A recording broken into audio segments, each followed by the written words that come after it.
soon as this thing says me go live here. You talking to a robot? No, it's sending messages because I don't turn this thing on all the time. So. Yeah. It's like, hey, where you been? What the heck? It's funny. Dude. There we go. Boom. Now everything's live. Now everything's good. I think. Wait. Oh no, that's the old one. I'm like, What's happening? my hand keeps going under the table. I promise I'm not doing that. Did you sync it? Or do the right here? I'm trying to. There we go. It was literally every time I tried to go live, that fucking message would jump in the way. Oh. So I couldn't click it. We're live now. Everything's live. We were live on YouTube a minute ago. Now we're live on Facebook. We're live. Okay. Live. We'd have been live earlier, but I was dicking around with trying to do some cooler shit that I couldn't do. So there's just a delay on this, Yeah, right? slight Okay. delay, yeah. Okay, I was like, It's like a 10 second delay. it's throwing me off. So, and then I went and forgot we didn't have enough water because we're drinking whiskey, and I wasn't about to just drink straight whiskey all night. These messages are driving me crazy. Can you just turn them off? I don't know how to do it. I'm happy I can get this fucking thing rolling all by myself. What's going on, man? It's Cole. Cole Barton's on there. How does it sound? Sound good? Cole Barton, the man child. I think we've been tuning the sound up, and I think I might have it directly 100% correct this time. So let me know if it sounds like dog shit. But I think it sounds good. Yeah. Well, I got Heat back in the mix, except without we had Fred with last time. Subia. And for like as much talking as Subia likes to do, he kind of didn't talk that much. He got a little mic shy, it seemed like, or maybe we just talked so much he didn't get a chance. I don't know, but we'll just blame it on him. He has a powerful, powerful voice. Yeah. So I love his little. You ever heard him do it? Sunday. I heard him singing when I was in the bathroom. Oh yeah. He was singing Shinedown. I was like, dang. And then when I think he got drunk. Maybe he got drunk. No, because he's so big. He had to get drunk. No, man. We used to go. Do you remember when Crocs used to do the $1 pitcher, $2 pitchers? Yes. On like Tuesdays, we used to go in there, and they finally made him quit doing it because he would just drink out of the pitcher. You know, they give you cups. All right, $2 pitchers. Blah blah blah. You know, we'll bleed. Like, that's just they were trying. It was bladder buster. So if anybody went in the bathroom and took a piss, the $2 pitchers was done for everybody. Everybody. So anytime someone started walking towards the bathroom, one time there was a guy had never been there before. He was just in there. He didn't know what was going on. He's going towards the bathroom, and everybody's yelling at him. No, hey, sit down. And he goes in there. Blah blah. He don't know, so he goes to the bathroom and they cancel it. But if you go out there and pay $20 to the DJ or whoever, they'll start it back up. Yeah, because he didn't know. So we used to be real sneaky and like, hey man, I got a call for work. I go out the parking lot, so we got there, piss in the parking lot, come back. Hey, where was the bar at? What bar? Crocs. Oh, Crocs over there by Sherwin-Williams. It was just a bad location. It was cool. The $2 pitchers or whatever. It was pretty cool.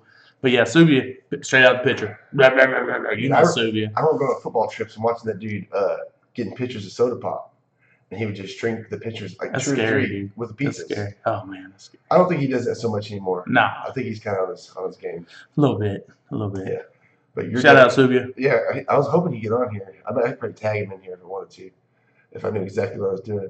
He's probably out in the oil field playing with some rattlesnakes. Dude, why does he kill them all, bro? I leave Killer. He's so rude. Did you see that bobcat? Yeah, that was sweet. Was it? Yeah, it was bobcat. I was seeing lynx for some reason. Same shit. Lynx look scarier. Those little pointy. It just depends on where you live in the country. I think there's still bobcats here. I don't know. So, so now that you're drinking whiskey and you can do free Saturdays because you're done. Whiskey free Saturdays. No more football. No more owning. No more coaching. No more worries. Done. He brought me my jersey. This shit right here. Yeah. This gets me super excited. This the is Mecca. That thing's done some.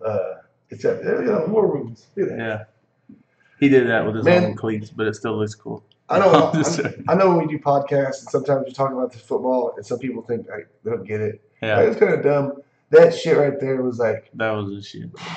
I mean, nothing ever is what it once was. Nothing. No. Anything in life, nothing's ever what it once was. Sometimes it gets better. Sometimes it gets worse. Sometimes it gets better, and then it gets worse. Whatever it is, whatever the case may be.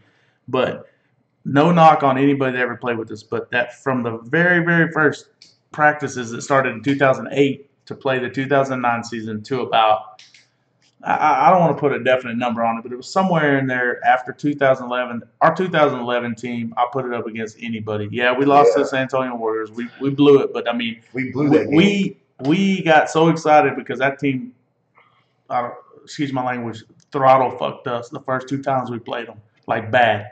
So I think we stayed up on them guys. We were up on them 14-7. Then we were up on them 17-14, and it was a championship game. Like whoever paid to go that game got their money's worth. But we didn't know how to handle that situation. They did. So they beat us on a last second game, not last second, but a late play beat us. But I put that team up against any semi-pro team I've ever seen. Semi-pro, not pro team, right. But maybe the Nighthawks or whoever. Like the Nighthawks that would still been a good game. Those guys got, I guess 2011, they would have got beat. What are you talking about? I think so. The first game at Texas Stadium we played them. They were like, oh shit, clue. We spent all this money and this is still happening. Chad didn't even go. Clater played running back that game. Yeah, he did good. He did good. He scored. He scored the first touchdown of the game against some dudes, and they were like, "Oh shit." I know Clater played football, quarterback, and wanted to be a quarterback, but that dude was a natural running back. He was a running back, and you know what? Honestly, what his best position was outside linebacker. It's what he played in high school. But you get an athlete like that who can handle the ball. We're like, yeah, you're gonna have to do some stuff. Do you remember his abs? His lats. Remember he's just a freak, dude. He could still be playing. He hurt his. I mean. His story of every semi-pro guy, hey, I hurt my knee.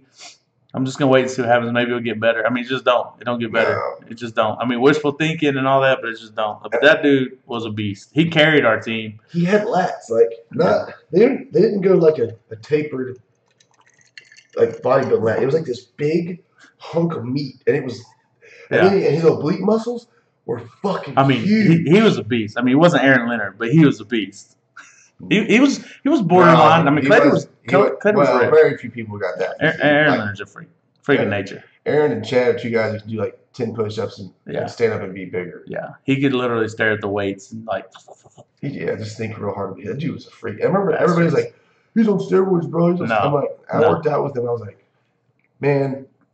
To me, that's the biggest insult. I hate it because I took creatine, I took Celtec. Celtec was one of my favorite things to ever take. GNC Celtec, one of the cheapest supplements I had. I loved it. But me and you met my buddy Zach Jones and John Warner, the Manster. You know the Manster. We used to work out. There's nothing to do in Hobbs, dude. We used to go to Body USA in Hobbs and work out every single day, like work our ass off.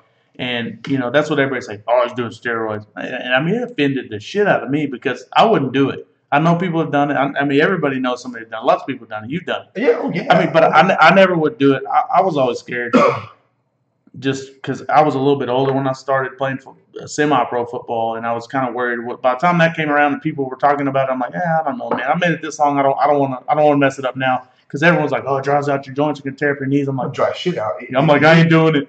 I know, but that's what I heard. That's the rumors, right? So I'm like, I ain't doing it. I don't care. But we would go work out, and that was everyone's excuse for you getting bigger and not working them was, oh, he does steroids. I ain't never touched a steroid in my life. I promise. When people say something like that, that's their excuse for not being there. Oh, the reason he's there is because he's on this. The thing is steroids or not, you got to put in the work. Yeah. And so I take it as a compliment. I'm on testosterone, but I look at testosterone like I do marijuana. It's like, yeah, come on. First of all, testosterone, you naturally make it. Yeah. It's supposed to be there. If you don't make enough and they can give you more and they can keep track of all your enzymes and your blood, all the levels are taken care of, why not do it? Yeah. Like my doctor says, you can be like, at age 30, it naturally does this. Yeah. And then you die and it stops. Yeah. So you can either do that and have your joints start to hurt, have things start to deplete, energy go down, have half-hard boners sometimes. And don't be scared. I'm not scared to talk about that shit. Yeah. And then my doctor I'll tell a story about that after this. So he's like, why not have it like this until you coming up next? Right. So I go in and we go on vacation and my doctor likes my levels at 1,000 to 1,200. That's a healthy. It's like when you're in your 20s. Yeah. It's not too much. I have no side effects. I don't have any issues. I feel amazing. I think in my mind, that's where guys who have been athletes or to me the athlete is a broad title, but guys that have been active and doing stuff should be up there. I don't think a guy who's never worked out or never done anything, like that, he probably doesn't need to go to the doctor and get his levels up to 1,000 if he's an accountant that's never done anything physical. You know what I mean? I'm not trying to demean anybody, but I'm just saying certain guys are starting to feel they don't put out that used much. To feel in a certain way. They don't put out that much. Yeah. Well, I told my doctor that. I said, "Oh, we get a little older. I might back off the output." He's like, "No." Why? He said, "You want to be at 1,000?" I was like, "Really?" He was. There's nothing bad about it. So, and the way I got involved in it is because shit. I was looking. What was it, a year or two ago? Not even a year ago. I was jacked. I was jacked to shit, and everything was going good. I was lifting weights every day. Everything felt good. I was, laying the wood to Brandy, and I thought you were talking about football. Everything was good. I had energy level was good. Yeah. Go get blood tested, and my shit was low. And I'm like, what the fuck? Made no sense. Well, eventually I come around to meeting people like at work. These guys don't care about lifting weights. They don't care about having a six pack. They don't care if they're just out of shape and look bad. Yeah. They just wanted to feel good. Energy levels were low. Yeah. And I'm like, oh, you're on TRT. So many guys. I'm like, okay. And then they're all 30 years old. I told my doctor this. I have a theory about the GMO. We're the GMO generation. Yes. We got our food in Tyson's in a bag, chicken strips in a bag. And not that it was a bad thing. We just didn't know. Yeah. But I told him, we've been eating hormones our whole life. Well, my doctor is very forward thinking, and he is in the mix when it comes to the newest things coming out for hormone replacements. He's going to expos. He's going to conferences. He's learning. He's very forward thinking. Yeah. And he was saying, "Damn, that's a pretty good idea." He's like, I'm actually gonna bring that up one day. Yeah. Because I was looking at these guys, and they don't work out, and they've never had a past to work out. They don't give a shit, and they're just cool, But why is their testosterone low? And it's like probably lack of exercise and bad diet. But so why was mine low? But I looked like a fucking Spartan. Yeah. Made no sense. So I just think your hormones. I think you were having to work a lot harder to look like a Spartan than you probably should have. Right, but the thing was, I did from early 19-year-old to 21-ish, going into my 21s. I did every steroid that I could get my hands on, and I did a large amount of them. I got this thing called Sustanon 250. It's like I believe there's 9 types of testosterone. It's all 9. 250 mgs. It's the suicide, like at the fountain. yeah, exactly. Yeah, that's exactly what it was. 250 mgs in preloaded syringes that I went to Mexico to get illegally. Got stopped, pulled over in a bay, but the Z71s that were 97, the third door has a pocket that will slide out, and they can't really tear your truck up. They can just look where they can look. Well, that thing would slide out. We wrapped everything up in rags, stuffed it in there, and then I was taking trend. You know how many 90s Z71s you just sold? Right. No shit. There's going to be a bunch of yoke-ass dudes driving 97 Z71s. First of all, let me tell you something. Don't go to Mexico and get steroids or any kind of testosterone or any kind of hormone. It's just bad. If you're going to do it, even if you're a young kid or something, because a lot of people hit me up about it, and I'm open. Go to the doctor, man, and because you need to check your blood, and you need to check. You need to have your liver enzymes, and there's all kinds of things you need to keep track of. And if you're in your 20s, you shouldn't, and you haven't done it. Here's the problem. Let me tell you, because I'm a little older than you, barely. I'll be 40 next Friday. Shut up. 40 next Friday. I told somebody today you were 35. I'll be 40 next Friday. It's my birthday. 8/10/1978, dude. 40 78? years old. You're born 78. So I never go to the doctor. I can tell you the last 2 times I went to the doctor. The last game played at the old Cowboys Stadium. Cowboys played the Ravens. I went with the same guys we were talking about earlier, Zach and John, because John moved to Fort Worth. So we parked way far away, and it was raining, sleeting, and all this stuff. So we ran all the way to the truck, drove to his house in Fort Worth, and I felt like, death. And then I get home, you know how the problem is, guys like us that have done stuff like that, we just think we're not necessarily invincible, but kind of. You know what I mean? Yeah, I'll get over it. I'm fine. Everything, I'll just get over it. It's not a big deal. You know what I mean? Nothing's a big deal. That's not me. I'm not a pussy. You know what I mean? That's basically how you think. Like, I'm fine. I got so sick. I felt like, for a week, felt like death. Couldn't function. Finally go to one of those ER, drive up ER deals over there on Andrews Highway, across from the car wash or whatever. And of course, I had walking pneumonia, so I had to get a shot in the butt and all this. First time I ever had blood work done in my life. I don't remember when that stadium closed. I want to say 2009. Damn, it was 2009. So I went to the doctor. That was the last time I went to the doctor, got blood work done. They said everything was good. Everything was good. So about 3 months ago, Harper, I got a daughter, Harper. She gets ear infections and strep, once or twice a year, 3 times a year, like most kids do. They go to daycare and stuff. So I ended up getting strep from her. And I had it once, like in high school or something. I don't remember feeling that bad. I felt like I was dying again. I was like, damn, dude, I feel like shit. Like, I feel like I'm going to die. Anyway, so I went to the doctor. You got strep. They gave me a shot in the butt. They said, well, we can put you on antibiotic or you can get a shot. I said, which one's going to make me better faster? Because I got a kid. Because she had it like 2 weeks before that. She was already done with it by the time I caught it or it kicked in or whatever. And so she said, if you got a kid at home, you don't want to get sick, you need a shot. So she gave me a shot. And then they said, what was the deal? Anyway, I went back. So she asked, when's the last time you had blood work done? Or when's the last time you've been to a doctor? Like, is your blood pressure normally high? I'm like, it's been 10 years since I've been to a doctor. I don't know. I don't remember. I've never taken my blood pressure in 10 years. Like, it's a little high. But I'd also taken Dayquil or something right before that. She said that'll make it elevated. So she wasn't sweating it. So I went back to the doctor, I don't know, 2 or 3 weeks ago. I thought I had a hernia. I didn't do anything to where I thought I gave myself a hernia. Like, I don't know if when you do it, you're like, oh, I just did something. But I was having like some pain or whatever. So I go to the doctor. Ended up being nothing, but he did blood work on me. So blood work comes back. Dude, well, my blood pressure, she does my blood pressure and she's like, I look at her face and she's scared and she's a nurse and I'm like, oh shit. And I'm like, what? Because I can't see it. It's over here. And she's like, I said, is it high? She goes, yeah, like stroke high, like you're about to have a stroke right now. And I'm like, no. And she did it again and it was like 30 points lower. So I think it was messed up. And she did it twice and it was still lower than what she saw, but it was still higher than it should have been. It was like 150. Anyways, so, 40's not old, man. I know. I don't feel old, but I'm just saying, never go to the doctor. No one ever wants to go to the doctor. You always get bad news. Yeah, it's because something's wrong. But anyway, long story short, he wants me to take blood pressure medicine, this, that, and whatever. But I'm about to be 40. Same thing with me. They did blood work. So, hey, your blood pressure high, cholesterol's a little high. Nothing, frantic. We can take care of this. But same thing with testosterone. Hey, your testosterone's kind of low. You want to do something? My doctor's like, you should do something about this. But it's like you were saying with the GMO generation. I guarantee my grandpa, which was kind of weird when I found out that my grandparents were still like doing their thing when they were like 78, 80.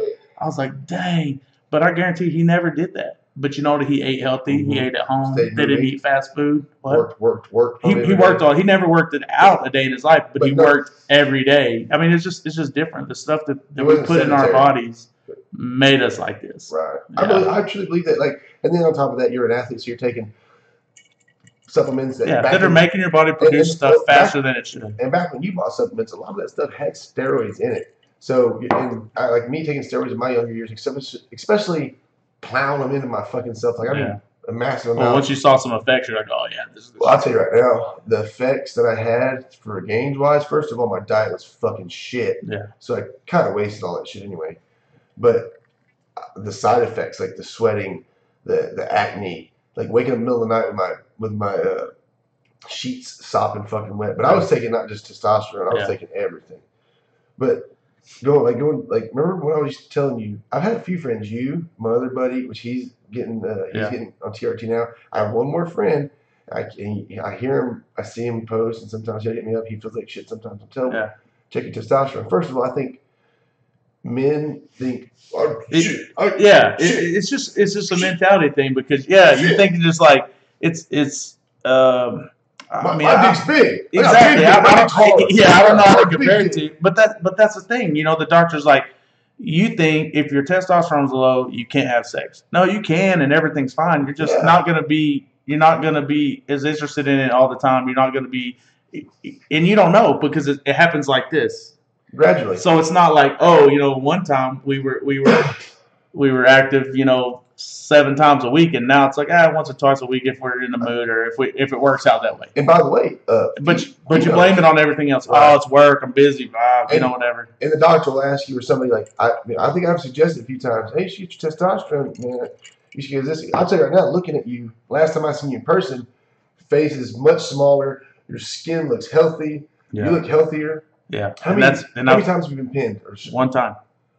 And what you told me what you're doing, I'm pretty sure. I mean, respect to the doctor for not being an asshole and just like we're fucking plunge this shit in as much as possible. Yeah. Like, back it off. They're gonna go small steps. But like I said, we're talking about the way my numbers were before I got pinned on my blood test. You're gonna have to get more than every 2 weeks, at least every week. Yeah, I don't have a problem. And he might just be trying to kickstart you or something. I mean, I'm sure your doctor knows. I'm not a doctor. I'm not a smart guy. Yeah. But when I get into shit, I get into shit. And when it comes to health, and all that, I got real deep into that. I listen to nothing, but I try to find out every bit of information I can. So when I went to my doctor, he was impressed how much I knew. Yeah.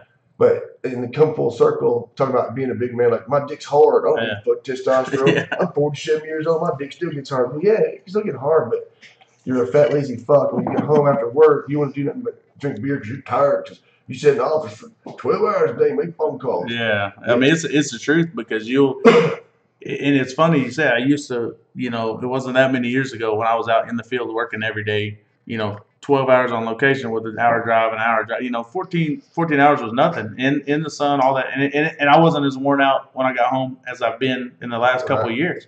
Now, don't get me wrong, the job now is more stress and stuff, and that'll wear you out. But there's no reason a guy my age should be doing what I do during the day and go home. And, I was fine. I'm playing with my daughter, and we'll watch movies, and we'll do this and that. But seriously, like, once she goes to bed, it's like, it don't take very long, dude, and it's just like you're just asleep. You're just done on the couch. It's just you're just kind of passing through life. You know what I mean? Yeah. You're not a full participant. I'm in it. Believe me, I'm in it, and I'm taking care of what I need to take care of. But I'm just not a full participant. You know what I mean? You're just worn out. And you blame it on everything you want to blame it on. You're not a good word I always use. You're not optimal. Yeah, that's probably the best way to put it. You want to be full. It's like, okay, well, my motor's still a 426, whatever, but I'm just not getting fuel to these cylinders or whatever's going on. I'm not getting power to these first two cylinders, but if I just do this, I got my power back. The car's still a 78 model, but the bitch has got the motor and the tranny's still backing up. Yeah. The outside's a little more beat up, and there's some parts that are beat up, but the motor and everything that's running, transmission, drivetrain, is still rocking and rolling. But the problem is like we're coming back full circle saying big dick, heart, everybody's scared to be like go get it checked or say they have low test. First of all, I'm open as fuck because I don't give a fuck anyway. Yeah. And then second of all, because I've met guys in the gym, like a few guys, I won't ever say anybody's name, but I was like, yeah, and they're like talking. I'm like, oh, this, I just talk about it, like, well, whatever. Like I drink milk, I didn't. My friends are like, oh God, he said the word. Well, he's like, said the word. He's like, hey man, you're doing that? You're doing that? I'm like, yeah. Well, so am I, man. I'm like, oh, shit, that's crazy. I wish I could just talk about it. And we start. Well, I was like, well, if you don't talk about it, you can't. How can I? I'm having this issue, but I'm so scared to say people. Yeah. I want testosterone. So I'm just gonna act like it's not there and it'll go away. I feel like less than a man because I want testosterone and I don't want to tell people. Fuck that. Share that information. Yeah. But my doctor, I go in to see him, and this is a new doctor. But thank God I got this dude. He's the fucking shit. First of all, he said fuck. You know what I'm saying? Like I'm sure when he's with another smart, intellectual person. He's a normal guy, so I'm sure he catches the vibe, And he's on my level. Yeah. We're talking, and he's very open, like I am. And so he's sitting there saying, yeah, well, I went on vacation, right? Let me backtrack a little bit. Went to the Galveston Beach or whatever. Which, dude, that was fucking hilarious. Yeah. That story. Anyway. I remember parts of that story. I'm like tripping on brandy. I'm bitching about every fucking, dude, I'm catching myself in these little bitch fits. And, excuse me. The guys can have bitch fits. Well, no, dude, but it was like, I was like, dude, being a bitch. Like, why? Because you know me, I don't, nothing leaves me out. Yeah. Nowadays, I'm like, I like to be chill. So I'm like, why am I like, what's your deal, bro? I'm taking my shot, I'm working out, I'm doing my thing. And I was like, this is crazy. So I was like, maybe these motherfuckers are just fucking up, Yeah. Which they weren't. So anyway. Long story. They go through a week, 2 weeks of this bullshit. She's Brandy's like about to be like, you fucking piece, dude, pussy. He's like, what's going on, dude? So I go to the doctor. I'm just picturing her face. Oh yeah, seriously, this is what I got put up with. Fuck, dude, this guy was like a fucking animal like 6 months ago or 6 weeks ago. 6 weeks ago, literally, like that fast. And now this dude's like. So anyway, I go see the doctor, and the reason, what happened was my estrogen levels got high. And the reason I wouldn't take estrogen blockers is because I read one article. I was honest to myself. I read one article with this one guy. I read everything he writes about anything because he's intelligent. Yeah. But he was like, his article pretty much said, fucking don't ever take estrogen blockers. Never. They're terrible. All these reasons why. So I was like, fuck them. Right? Yeah. Well, you should take them when I take stacks from Total Nutrition. Shout out Total Nutrition. Orville. All the dudes up there are dope as shit. They have good shit. Those guys are dope as shit. So I always just shout them guys out. I'm gonna have him on here one day. Orville. He's the strong nerd. He's a super cool guy to talk to. But I bet he's a little guy. Nice big guy. I'm just joking. I go up there and I probably bugged the fuck out of them. They're like, dude, just get the fuck out. Because like, I'll talk to them for 2 hours. We had a good time up there. But anyway, going back to it. So I always take their Shred 1, which is an estrogen blocker, plus a leaner. It helps you get a little leaner, whatever. Well, and I was taking some of that stuff back when I was shredded and all that stuff. And I'm still staying pretty lean. Like, I do my body fat percentage thing. And I was always around 7, and I didn't want to like snap my muscle while getting too dry. So I tried to stay around 10, and I've done a pretty fair job of it, which is good. Yeah. But I was like, you know what, I'm trying to get a little leaner, like real. So I could never get super lean. I was doing everything right. Yeah. No, you were going to the beach. That's why you wanted to get super lean. Exactly why. Exactly what you were doing. So I'm like, what the fuck's going on? Like, why can't I get? I'm doing everything right, but I hadn't taken that Shred 1. So yada yada yada. I get back, talk to the doctor. The doctor's talking about he was having issues about being a little bitch, and he was like, you know, when you get you get your wife down, you get hard on, but it's not like all the way hard. And you're like, what the fuck is going on? And I'm like, he's just telling me what he was going through, and it's like dink, dink. And I didn't say a word to him about it. He was like, so if your estrogen's high, we'll get you on stuff called, I think I'm saying it wrong. I think I'm saying it right, but somebody else said it different. Astrazole. I take it Monday, Wednesday, Friday. It's like that big. Yeah. So I'm like, I'm like, estrogen's high. Like, I know. Time me up. Well, I just did my, he already had it. I told him, like, you probably need to give me that. So he got the blood done that day. I went straight home, and Brandy is on testosterone pellets. Yeah. A woman's testosterone supposed to be about 150. Yeah. Hers was like 0. Yeah. And she was having like girls need to look at hormones just as much as guys. Yeah. They really should more probably so than a guy. But anyway, so I go straight to her. She got Shred 1 in the stack I had got her hooked up with. So I go straight back to the house, get 3 Shred 1s, it's the doses. I eat those fucking things, and like literally, dude. Within minutes. I'll say about. It was like 1:40 when I got home, 2 o'clock. Yeah. By 6 that night, I'm like, I'm back. That was it. I took welcome back. Dude, I took them every day until for like a week, and dude, shout out Total Nutrition because that shit got me right. It was crazy. I wake up the next morning, look in the mirror, really tight as fuck. I was like, oh my god. And then like you don't always have the half hard boners. Sometimes they're normal hard boners, but sometimes you're like, what the fuck's going on here? Yeah. Like your brain's going nuts, you're about to explode, but your dick's like, I ain't paying attention, bro. Yeah.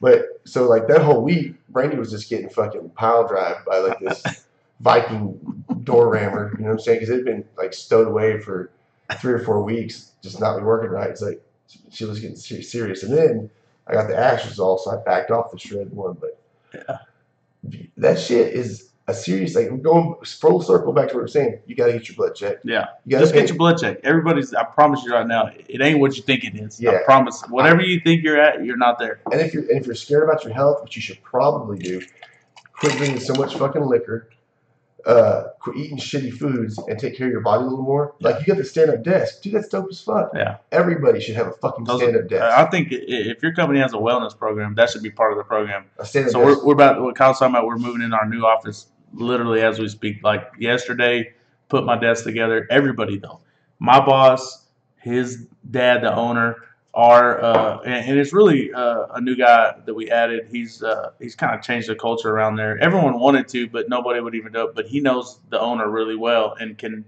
tell the owner, hey man, right? Hey, buddy, we need to do this. It's good for insurance, correct? Oh, I mean, I'm sure it helps in the long run, but I think there's 6 of us now that are getting those uplift desks, which are like way better than a Varidesk. Varidesk are cool, but those kind of sit on top of your desk. Yeah. This is my whole desk is like an L-shaped desk, and it will go up to 51 inches, which is higher than I need it, but it'll drop all the way down for a short person. I mean, it'll go down. So if you wanted a chair.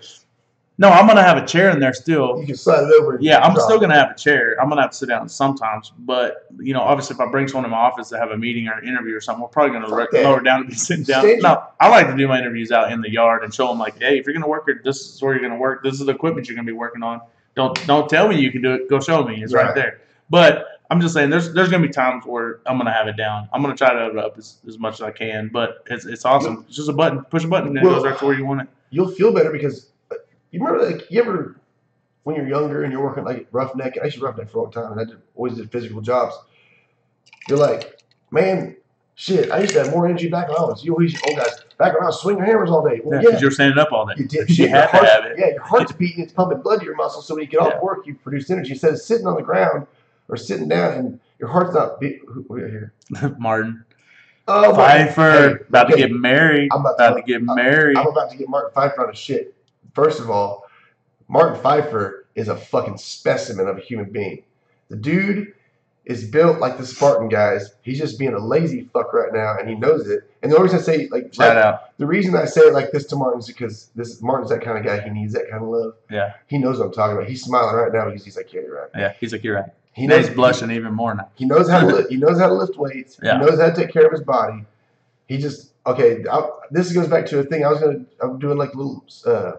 There was always boot camp for girls and stuff, which is great, and I'd like to do those. But eventually, like when I moved to my new house, I'm opening a private gym to these training sessions with like kettlebells, maces, things that are functional for human beings that make your life better. Like it makes you look better. You're gonna be better looking naked, and you're gonna feel better about yourself, which is a big part of it. Yeah, it's not just gonna be bench press, deadlift. That's all very essential. But you're going back. It's for guys like Martin that got busy. He got a kid. Yeah, I'm telling you, and you know, we like to make excuses, but I know the having a kid part is a big part of it. Here's what happened to me. I quit playing football in June of 14, and then I had a kid, a baby girl, in October of 14. And it's in your head a lot too. But when you work and you come home and you have an X amount of time that you have available that's not work or sleep, and you want to see her, and you want to spend time with her, whatever. A little bit of that ends up being a cop out because you can get up early in the morning and go work out or whatever. But you do focus your energy in a different direction. Because at the time you don't think, okay, in 3 years I'm going to be a big fat tub of shit and feel like crap all the time. You don't think about that. You just think about playing with your daughter when you come home from work, and then when she goes to bed, you're tired and you go to bed. A year goes by, and you're like, oh, then it's 2 years, then it's 3 years. And see, so I think I've developed, and it's really not developed because I just keep myself in somewhat of some shape. But guys, I've had a lot of guys hit me up on DMs. Hey man, I'm out of shape. I don't want to be like a fucking musclehead like you fucking retard. But I want to be feeling good. I like to look a little better naked, lose some weight, gain a little muscles. So like I told you before the podcast, I think I could break it down to where you could show up, and if I hit a timer that's warm up to cool down, warm up to work up to cool down, 25 minutes. Yeah.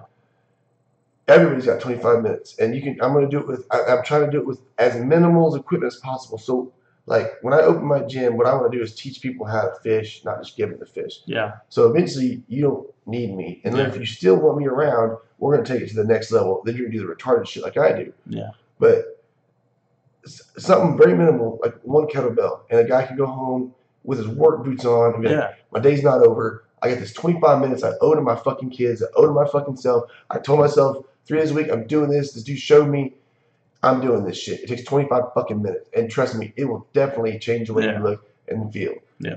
And because there's a lot of dudes that are like that in the oil field that get out of shape. I didn't know, this is my idea for a gym. Like the way it's changed from like I want a gym where I can walk in and just lift weights to now it's like I want a private gym that you're invited to. You try it out, and then I tell you after your week trial or whatever I break it down to, hey man, I don't think you're gonna fit here. Yeah. And it's like when you come in, you're gonna work out with me, and I'm gonna show you. You're like, hey, a membership at Planet Fitness is $10.99. Well, no, it's not gonna be like some boot camp bullshit. It's like. Well, you don't want to, like you said earlier when we were talking about before we got on, you don't want to waste their time or your time. I don't want to waste their money, their time, or my time. Yeah. When you leave if you start 6 weeks later, I want people to be like, hey man, you look good. What are you doing?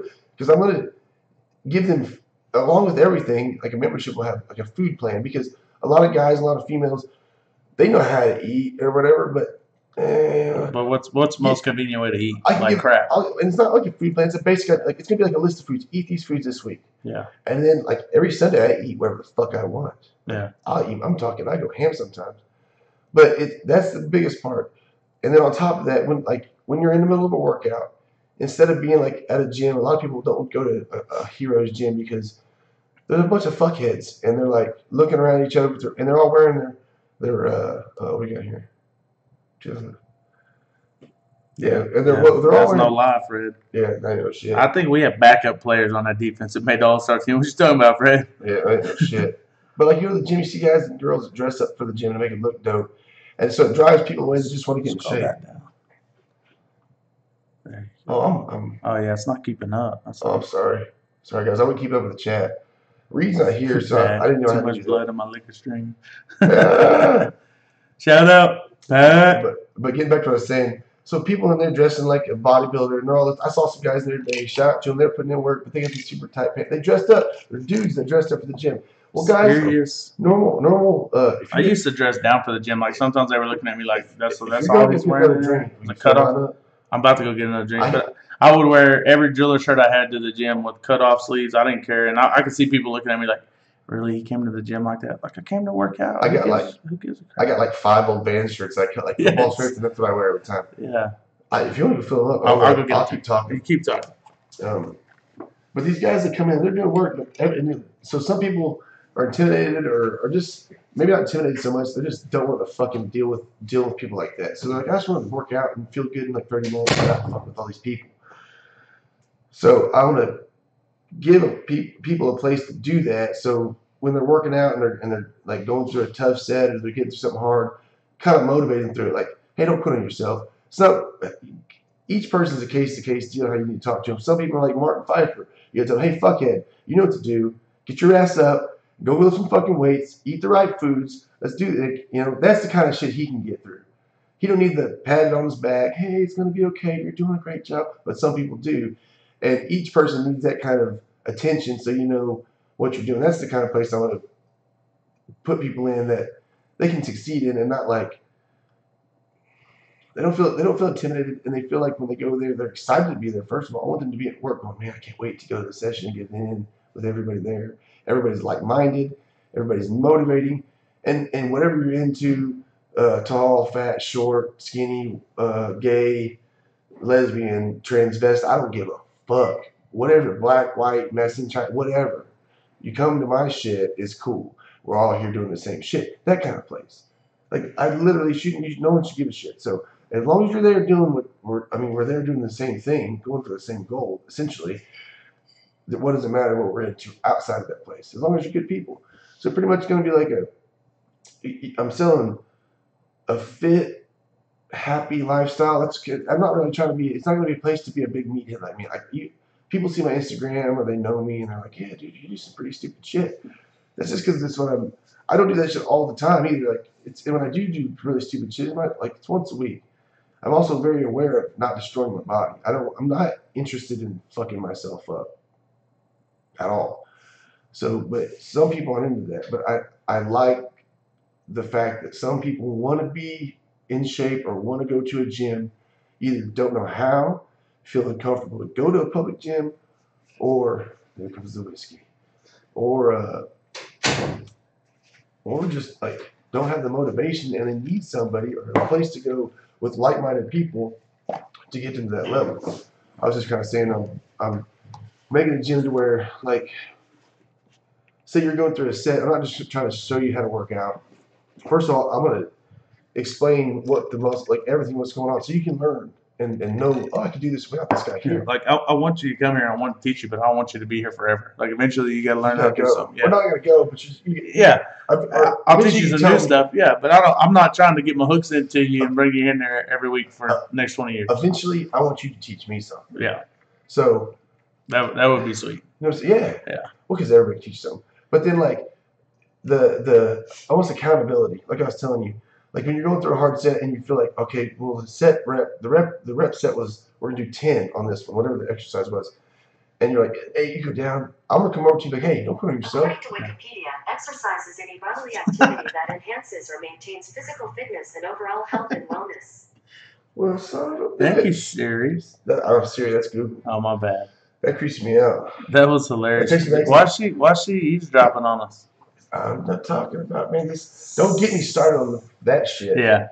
I'll take you. Oh, we did that last time. Yeah, that was crazy. But hey, but I will tell you this, and Kyle laughed because when we were talking about earlier about this, when he said the accountability deal.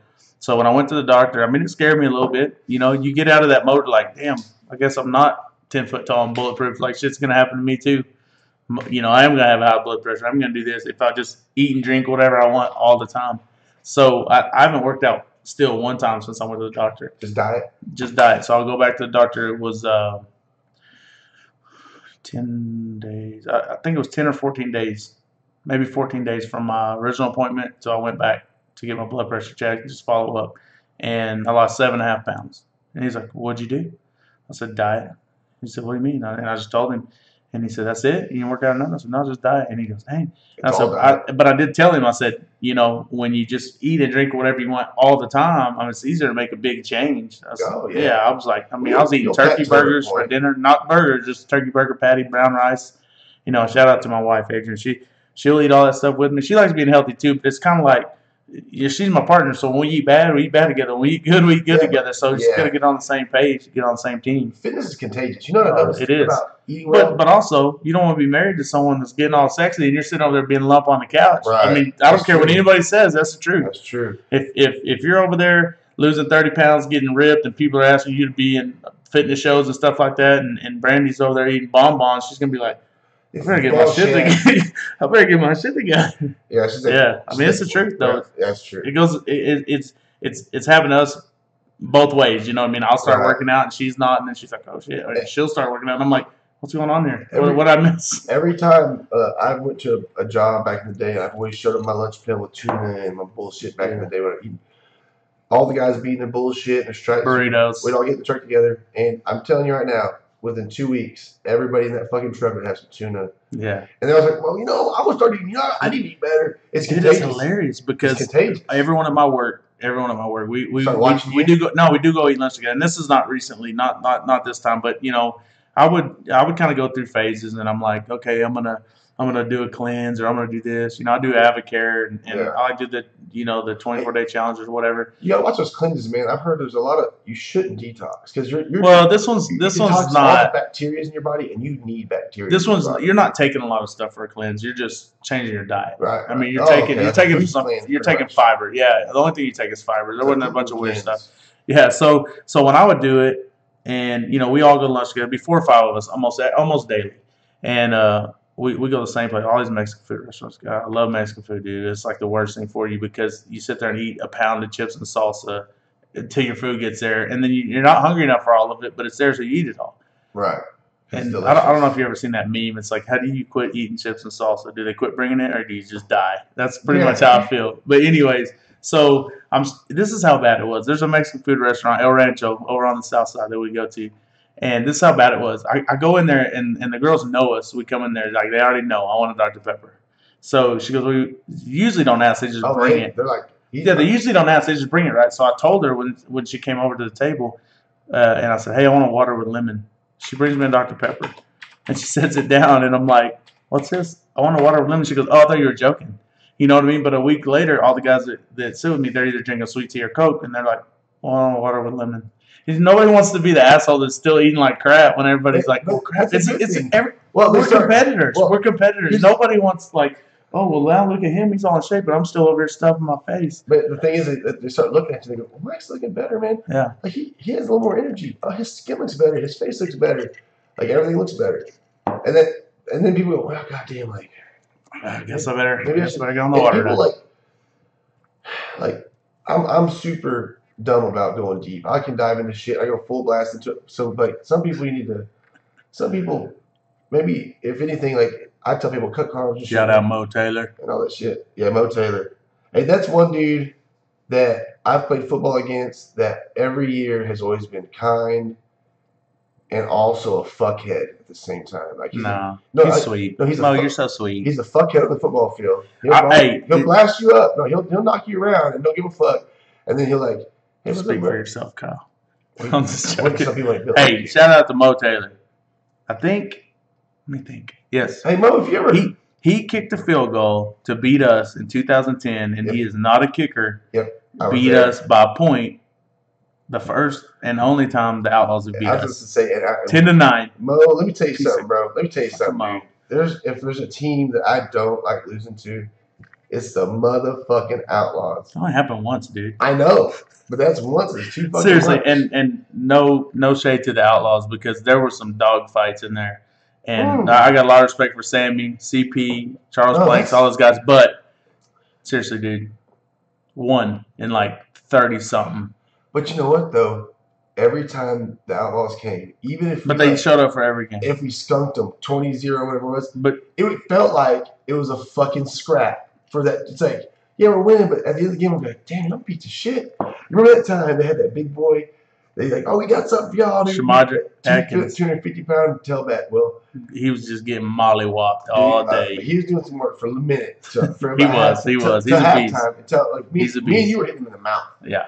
I remember it was a goal That's line. the same game Mo beat us with the field goal. Yeah. Same game. It was 2010 at Memorial Stadium. It was a goal line game, and they beat us at home, dude. Remember when I knocked his lid off? Yes. Bro, there was a goal line stand. I forgot what it was. I guess it was some sort of like 42 blast. It was something towards you. Yeah. Somebody cracked the fullback. You cracked his ass, but you didn't wrap up because you always bring the hammer and never wrap up. I wrap up and don't bring no hammers. He hit you, bounced off, like not bounced off, he like spun, bounced off of you, stumbled for a minute, put his hand down, and as he's putting his hand out, he does the Walter Payton where like a guy's coming at him. He like back in the next that dude, but it was enough to keep him standing. Yeah. It was almost a bat. If he'd have just jumped back, I think he'd have fell. He was like 6 yards deep. And I'm playing it cool because I see what's going on. Like, I don't want him to know. Well, I don't want to pull the trigger too early and get rolled up like everybody else. I mean, you didn't get rolled up, you just didn't wrap up. And that was in my man Mo. And so I don't know why it won't scroll down for me. I don't know. Maybe I didn't realize Reed did a lot of shit. Yeah. But shout out Reed. Shout out Reed. Wish you were here to scroll down and make drinks for us. That'd be sweet. And if I can get I'm not messing about Reed. The most is always just the random. First of all, you can't bullshit. Yeah. Because he'll fact check your bitch ass real quick. Yeah. And then second of all, when he's had a few drinks and he's like into the conversation. Oh, he starts getting into it. He'll fuck you up on some shit. Yeah, I don't know. I'm not going to go there. It's fine, Reed. I want to go back and make a clip of all like the Reed's finest moments and just make a YouTube. Chopping it up with Reed and just making a literal chops with just him talking. Yeah. Well, anyway, the dude bounces off you, spin moves, like kind of like fall off you, hits the ground one hand, comes up, somebody else cracks him, and he's kind of stumbling and falling, but he's going for the cone, and I like get him on an angle, so he's like going sideways, so I like T-bone him, you know what I'm saying? And so I look at the stud. I'm like, yeah, motherfucker. He gets up. And he's like, did you see what I just did? I was like, yeah, I did see it. That was pretty sweet, man.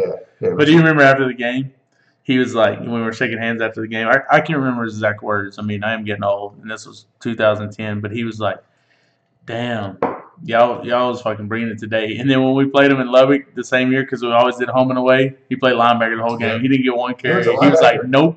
He went to linebacker at halftime. But I will say that was, and I was still, I don't want to say young by any means, but that was only the second year for the driller, so I was, still, early to mid 30s, and that was the sorest I'd ever been after a game. I mean, my neck and back were so sore because I don't want to say I tackled him 20 times, but I hit him 20 times. I'm gonna tell you like this: that I remember the first few years we played every down, and I remember leaving those games thinking, "Oh my god!" And towards the end of the years, I started realizing like I didn't feel so beat up, and I was like, "It's slowly getting over with. You're not getting as many reps." And the other guys are coming around, and more talent's coming around. Not that I wasn't as good or whatever, which I'm telling you right now, it's ego, obviously, and ego shit, but I'm trying to be honest here. Just say it. No, I'm just making sure I'm being honest. Who's played outside on my side that I shouldn't have started over, which I started every year, but that I shouldn't have, like, that's the reason you shouldn't have started over? That I shouldn't have, and I can't. That's what I'm saying. I don't think anybody. I can honestly play the outside my side. Yeah. I shouldn't have started over, and the reason I shouldn't have is because I never had. I had a lot of. I had some good explosive plays. Yeah. But I made the fucking plays that the ones no one gave a fuck about. Yeah. Yeah. Like hustle was there for sure. And like, I was like, okay, my job is to not make the tackles, to take the blocker here. Yes, I was about to say here, and that's technique, but here, like, what you lacked in technique was made up for with heart, hustle, and like not giving up. Because those are my best plays. And if you here's the difference, and I'm not comparing semi-pro to high school by any means, because high school is so much more organized and they get to practice so much more, which makes it more organized.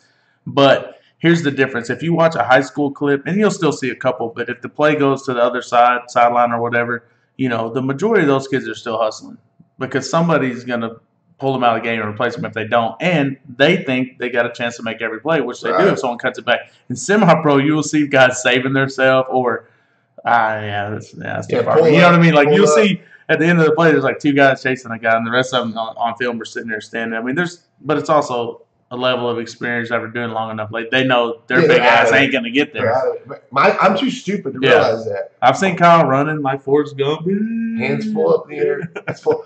But I remember there was a play against the Falcons, like third or fourth year in. Dude, that dude balanced it. I was opposite side from where they ran from.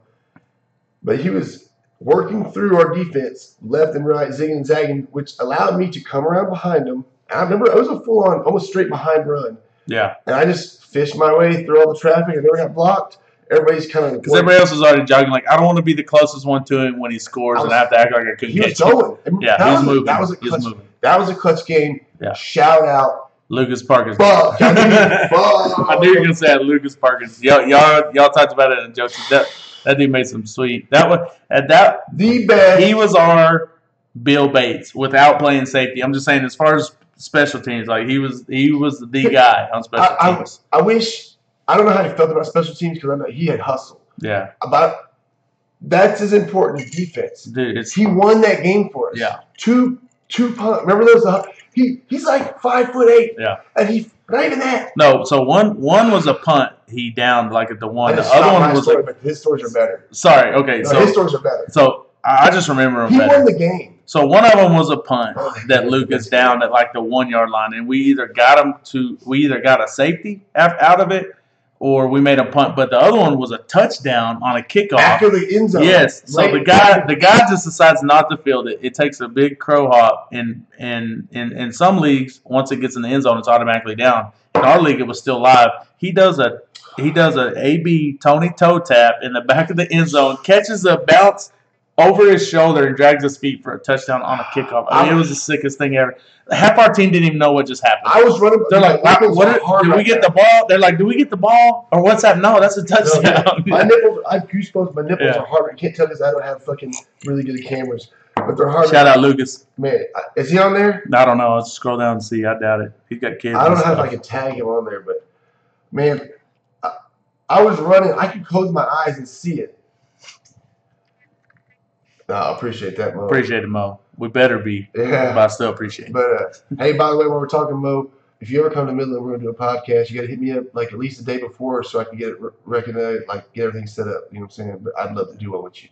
Kyle's still been trying to get the podcast with me, Kyle, and Harold, but I don't know what's happening. I wonder if I could get Harold on here.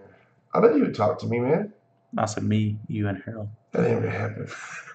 But go back to Just Lucas. kidding. Going to Lucas, I remember watching him with his number 4, like laid out, dragging his feet. He catches it. I know what happened.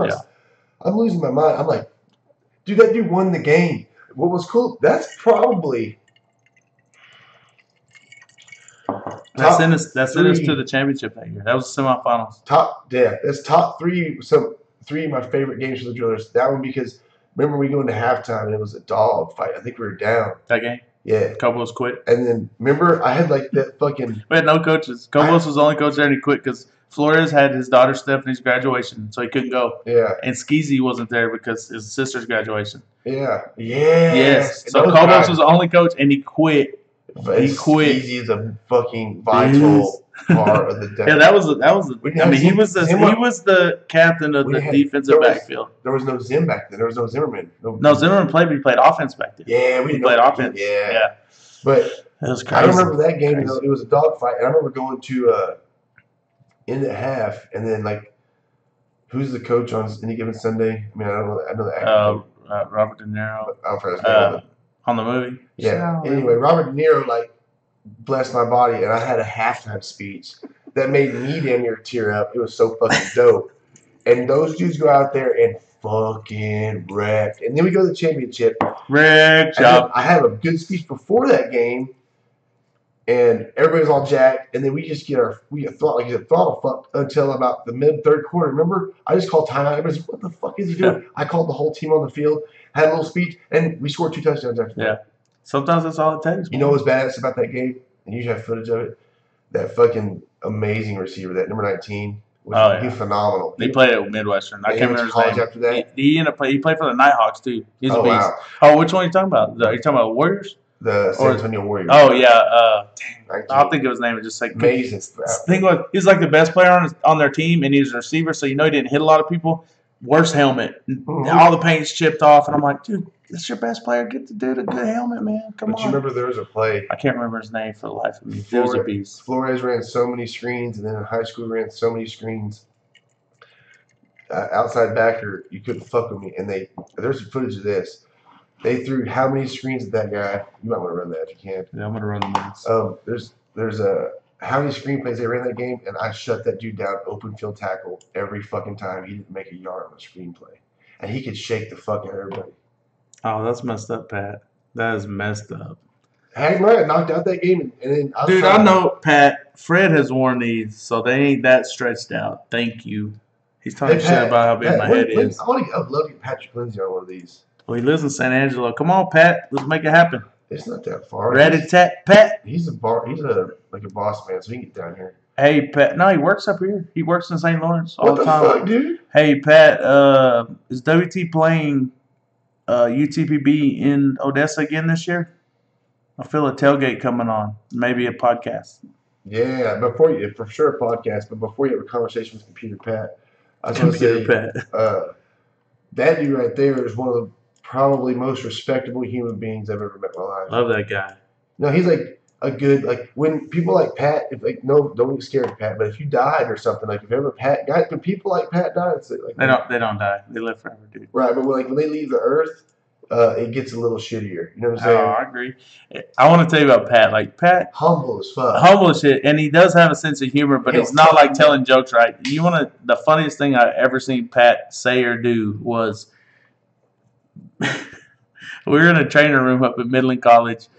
It might have been in the locker room at a game, but I feel like it was at Midland College because me and Pat and Chad used to be pretty serious about our pregame ice baths and tape and all the, I was old, so them ice baths did me good, but so Pat's up there and he's messing with Sonya. So Pat don't have a PCL in either one of his knees, so he's got some loose knees, and he goes up to Sonya and he's like, hold on, let's clarify. The ACL, if you're looking, say my hands are the knee straight on, this is the kneecap. Yeah. ACL controls this part. PCL controls forward and back. Yeah. Yeah. And then MCL's the inside. Anyways, so he's messing with Sonya. She don't know yet. And Sonya's been taking care of Pat for a year, I think, at that point, but he's never had her like testing knees, just spatting and whatnot, ice baths. So whatever, dude. It's hard, isn't it? This is a hard job. Sorry. Oh, yeah. That's funny, Pat. You're so funny. Look, and then who comments next? The dude with the biggest head I know, D-Zac. D-Zac just joined. So I don't know. The problem is with me and D-Zac, we got the same size head, but he's got like a little body. And my shit matches up. Right. But so Pat totally got Sonya right. So he gets on the bench and he's like, my knee's kind of hurting, Sonya, whatever. And she does the test where they grab your knee and pull on it. Yeah. And I'm watching, and I didn't even know at the time that Pat's PCLs were pretty much MIA. And she does the little thing and she pulls it a certain way and she's like, oh, and she lets go of it. And she's like freaking out and Pat's just laughing and she's like, what's wrong with this guy? Like, does he not know his knees mess up? And he's like, yeah, I don't have a PCL in either one of my knees. Like, doctor told me I definitely do not need to be out here playing football. Shout out Patrick. Shout out Pat. For telling me about PCLs not being necessary. Yeah, obviously. Because my right one is done. Obviously. My left one is pretty much done. But right one, we've had it. It's done. Hey, speaking of CLs, can we tell a story about my MCLs? Do you remember? Okay, so do you remember in Lubbock? We were playing Lubbock, and this was maybe our first or second year. Walter was playing, so it might be our third year. Second or third year, Walter Taylor. Yeah. And so we're in Lubbock, and this play happens where, I might have did something that wasn't illegal, but it might have been wrong or not nice, whatever, however you want to categorize it. So I'm trying to get to a tackle, and the Outlaws tight end is in between me and the runner with his back towards me. So I knock him into the ball carrier, which is totally legal. Right. Just get out of my way. Right. And he jumps up and he's mad as shit, talking mess. I'm going to get you. I'm going to get you. I'm going to get you. No shit. Next play, they run a toss to their sideline, and you're over there. And he goes, he's supposed to block you. He goes right around you and kind of gets behind me where I can't see it and puts his helmet right in the side of my knee. Yep, I mean, he's trying to ruin my life. I saw it. And it didn't hurt that bad at the time. Like, I was pissed because I knew what he was trying to do. And then I wanted to fight him. But I'm like, all right, I'm good. My knee's good. The next play, they run a play to the other sideline, and I'm running to the sideline and turn the other direction, and I cannot stop. Like my knee, there's no brakes. It's like hitting the brake pad and nothing's happening. I'm like, what the hell? So I'm like, all right, something's bad wrong. So I quit playing. We were up pretty decent at the time, so it was late in the game. So I was like, I ain't gonna finish the game. Something's wrong. I don't want to mess it up worse. So what happens? I go. Yeah, whoever does it, don't pay attention, but the other guy's doing it. Yeah, fathead, D-Zach. Hey, D-Zach, I'm getting you on. What up, Rook? Shout out, Rook. D-Zach, I want you on here. You should get D-Zach and Jerry in the same show. That would be hilarious. What's with Jerry, man? I get time with Jerry and his wife. Girlfriend. I'm so sorry, girlfriend. No, they're married, dude. Whatever Jerry thinks, they're married. Anyways, so do you remember, though? So the next game we played at home against San Angelo Spartans. And I remember. No, Adrian's like, I'm hurt, right? So Adrian's like, well, you're not going to play, so I'm not going to go to the game, right? What I do, Sonya, I need a knee brace. So I put a knee brace on, and I'm like, yeah, because I'd never missed a start the whole time playing for the Lightning. And at that time, it was a year and a half, 2 years for the Drillers. I'm like, I'm just going to play, see how it feels, whatever. And it's like the third series of the game, and I got a knee brace on this knee because I got a messed up MCL. And there's really nothing you can do but rest. A couple of weeks. It's not a big deal for the MCL, and it doesn't do anything but hurt a little bit. You know what I mean? So, man, how it happened, I'm like chasing. Me and Kyle blitz, and I'm coming in this way, and Kyle goes to sack the quarterback, but he kind of wraps his arms around his waist, and here comes this big cankles flying around. No, you're the cankle flyer. No. I put my... You're right. No, I was the flyer, but it's still your cankles. I don't have cankles. I got sprinter's ankles. You got cankles. My cankles dug into the ground That's what happened. Your cankles were locked in. So I'm flying. I'm going to sack the guy, and I'm flying around with my left MCL, which was not the one that got hit. Kyle's legs planted like a fucking tree trunk. My knees bent. It bent, and he hits me perfect on the side of my leg, and I can feel my leg kind of bend around his leg. I was like, "Ooh!" I literally watched. I get up and I'm like, "Yeah, it wasn't working right." So I go home and I'm all sweaty, and because obviously there's no showers at Memorial, and Adrian's like, "What the F?" And I was like, "It felt all right, babe. So I just played," and she's mad.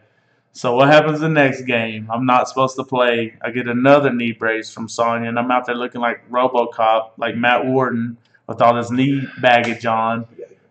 Yeah. And I played the next game, but I did it smart that game. I said, look, I just don't want to miss a start. I'm going to start the game. I'll play the first series, and then I'm done. And I did it. I put my 2 knee braces on. I played the first series and went out. And that's when Alex Rendon, Hulk, played. And that's when he cheap shotted that dude and blew his ACL out. And I felt bad for being hurt. Dude, that was a cheap shot. That game, Alex was a player, but that was a cheap shot. That was bad. The game you hit my knee, like it hurt. I thought I tore my ACL. We still had a 4-3 defense. Now that game, I played middle linebacker. I had 11 tackles and like a couple swat. I had a pretty good game. And then we went to 3-4 a couple years later. And years into it, I never played middle once at 3-4 with you. And then you put me at middle for like a long period, and I realized that I couldn't play 3-4 middle linebacker. I could play 4-3. I couldn't play 3-4. So, see, all those times, Kyle, you thought I was good at football. I just put myself in the middle so I could make plays on both sides. Twice as many plays. At 3-4, I couldn't play. The last year I played with you guys, you should have left me. I should have. It was my ego on the inside that wanted me to play middle. Yeah. Because I love Ray Lewis. I love fucking Levon Kirkland. The middle linebacker is a general. You ain't built for that shit, you ain't built for that shit. No, your shoulders aren't built for that. I always felt like I was the general of the team. I know I might not have been, but I always felt like one of the generals for sure. But I felt like I was not in the right spot. Yeah. But I played. But you don't have to be a middle linebacker to be a vocal. Look at Terrell Suggs. He's been an outside linebacker his whole career, and he's the leader. As soon as Ray Lewis was gone, it was him. Right. It doesn't matter where you lined up at. But it just, it is. It's ego. But yeah. But I mean, think about it. When I was inside and we were running 3-4, obviously I was calling the plays and I was kind of the leader of the defense. But if I wasn't in the game, who was the next guy that was the leader? Just I'm not saying linebackers, but it was Fred, and he's a nose guard. You know what I mean? It doesn't matter what position you are. Because Fred knows though. Yeah. It's got to go knowledge-wise. Like I know how to play football, and I know everybody's position. But you feel more confident when a certain person's in there. You feel like a certain. When you were in the huddle, I felt comfortable. I felt safe. Like, I'm cool. I do my job. I'm straight. When guys like Fred, Sapa, Sean Parker, I'm South safe. Park is a beast. Patrick Lindsay, Yeah. I'm safe because I know I'm covered. Yeah, I felt good. I'm not saying I couldn't be the command of it, but I should. If I had to be, it's like we had to go back and do it again. Hey, I'll call plays, I'll run huddle, but I'm doing it from the outside linebacker position. Yeah. Because I played defensive end in high school and in a 4-3, and I just had a good way. I was very good at getting to the quarterback, even in semi-pro. I mean, that was kind of my specialty, to get around the corner, and get the quarterback. So Scott Rapp joined. Shout out Scott. What up, Scott Rapp? We was talking about you earlier. It may have been good. It may have been bad. It's all good, brother. No, I'm just fine. There's nothing bad you can say about Scott Rapp. Scotty too hottie. But Rook says, "What's the damn deal?" I would say something about Rook. That guy, AB Jr. Dude, is it? You very rarely meet people that are physically a certain way. I don't know if Rook works out that much. I'm gonna assume he doesn't. I love you to death, Rook, but I'm just gonna speak the truth right now. Rook works his ass off at his job, but that dude, he does play flag football and he runs and does some stuff. But it's natural. I'm not saying it's natural. Like he's just, dude. Him and Chad Thompson. I'm telling you right now, those two guys should be in the league. There's no. Yeah. I played with a lot of guys where people are like, oh, like Fred. Fred was close. He got a shot. Whatever. Like Fred probably got more of a shot than those guys did. And no knocking Fred. Sometimes it's timing. That's where you're at. It's a lot of stuff. If you look back, because Fred don't know this. But I look back to see why my boys didn't get it, like Subia. That was crazy reading that stuff. They basically just said, "Sorry, 365's our cutoff. You're just too damn big." But if you watch his film, 365, his 395 was moving like 310. I mean, he can move. Fred and Sue went in a year that D linemen and O linemen were fucking. I think Fred was going as the same year as Gerald McCoy, so you're already at a disadvantage. I mean, it's all about timing. But at that time, Fred isn't like a finesse nose tackle. Finesse, he's more like not like a stature-wise Gilbert Brown, but he's a plug. Fred stops three motherfuckers from doing a job, and then when he wants to, there's no glory in that position. There's no glory in that position. Fred steps in there going, "My glory is going." This dude and this dude and this dude are terrified. Yes. Because they got to fuck with me. Which means this guy and this guy and this guy. I made a lot of tackles because I had Fred in front of me. There's no question. I ran through lanes. I remember when I was at WT, and I think when Fred was at Tech, they ran a 4-3, which he still had a lot of gap responsibility and taking out a blocker. But when you run a 3-4 and you're a nose guard, your job is to take out the nose guard and take out one of the guards while consuming a gap. Fred would do 3. Yes, Fred would do that. But we had I never saw it before in high school. We ran a 5-2 in high school, which is the same thing as a 4-3, but the guys on the outside are called ends instead of linebackers. Right. Only difference. But Fred, we had a guy in high school, Albert Watts, or at WT, sorry, when I was at WT, Albert Watts. I'll handle it for a second. I think it's down. It's all the way down or something. But anyway, Albert Watts.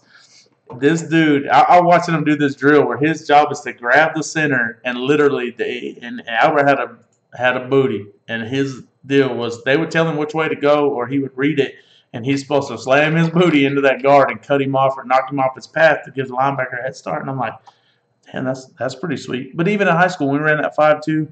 My junior year, I was a 167-pound Sam linebacker, and our Will linebacker was about 178, and he was a senior. He was a year older than me. He was a beast. All-state the year before. Brian Bell, dude was a beast. And I heard our coaches tell the D linemen in practice before, y'all's job is to plug the holes and keep the linemen off those guys. That's why we were smaller linebackers. We're basically like safeties. Their job is to run around and make all the tackles. So obviously we look great on film and on the stat sheets and all that, but if it wasn't for I had guys like Seth Russell was our nose guard, and he was a year younger than me. Dude was a beast. And, the guys in front of you, keeping guys off you makes it a lot easier, which Fred was that way because Fred would demand a double team and a triple team, even when he was tired, and they probably didn't even need to do it. Well, they were doing it because they felt like they were doing their job and they needed to. You know what I mean? Fred played smart football. Fred would do this. He'd poke, carry my weight, motherfuckers. I'm not going to do that in this play. I'm just going to chip. My boys got you. But it didn't matter because two guys were already engaging on him. But then I remember doing this. I remember, say they'd run a draw or they'd run something a little slower, running play up the middle. Yeah. I would step out, thinking it's going to be a pass, and then I see what's happening. I'm sure you seen the same thing I have. We're diving back towards the middle. Yeah. You see Giant Fred holding up 3 guys. Yeah. And then, but that play, Fred goes, yeah, you remember how I've been just kind of making you hold me up? Yeah. Because this is why. We're playing chess, bitches. Chet and Fred would do this. He would, huh? And then lay him. He would part the seats. They would put an arm this way and just it would open up. You think you're about to smoke a dude, and all of a sudden this gigantic black jersey took up this fucking sun, and that dude got his shit took off his shoulders. I remember hearing Fred's head hit their heads and being like, "Oh my!"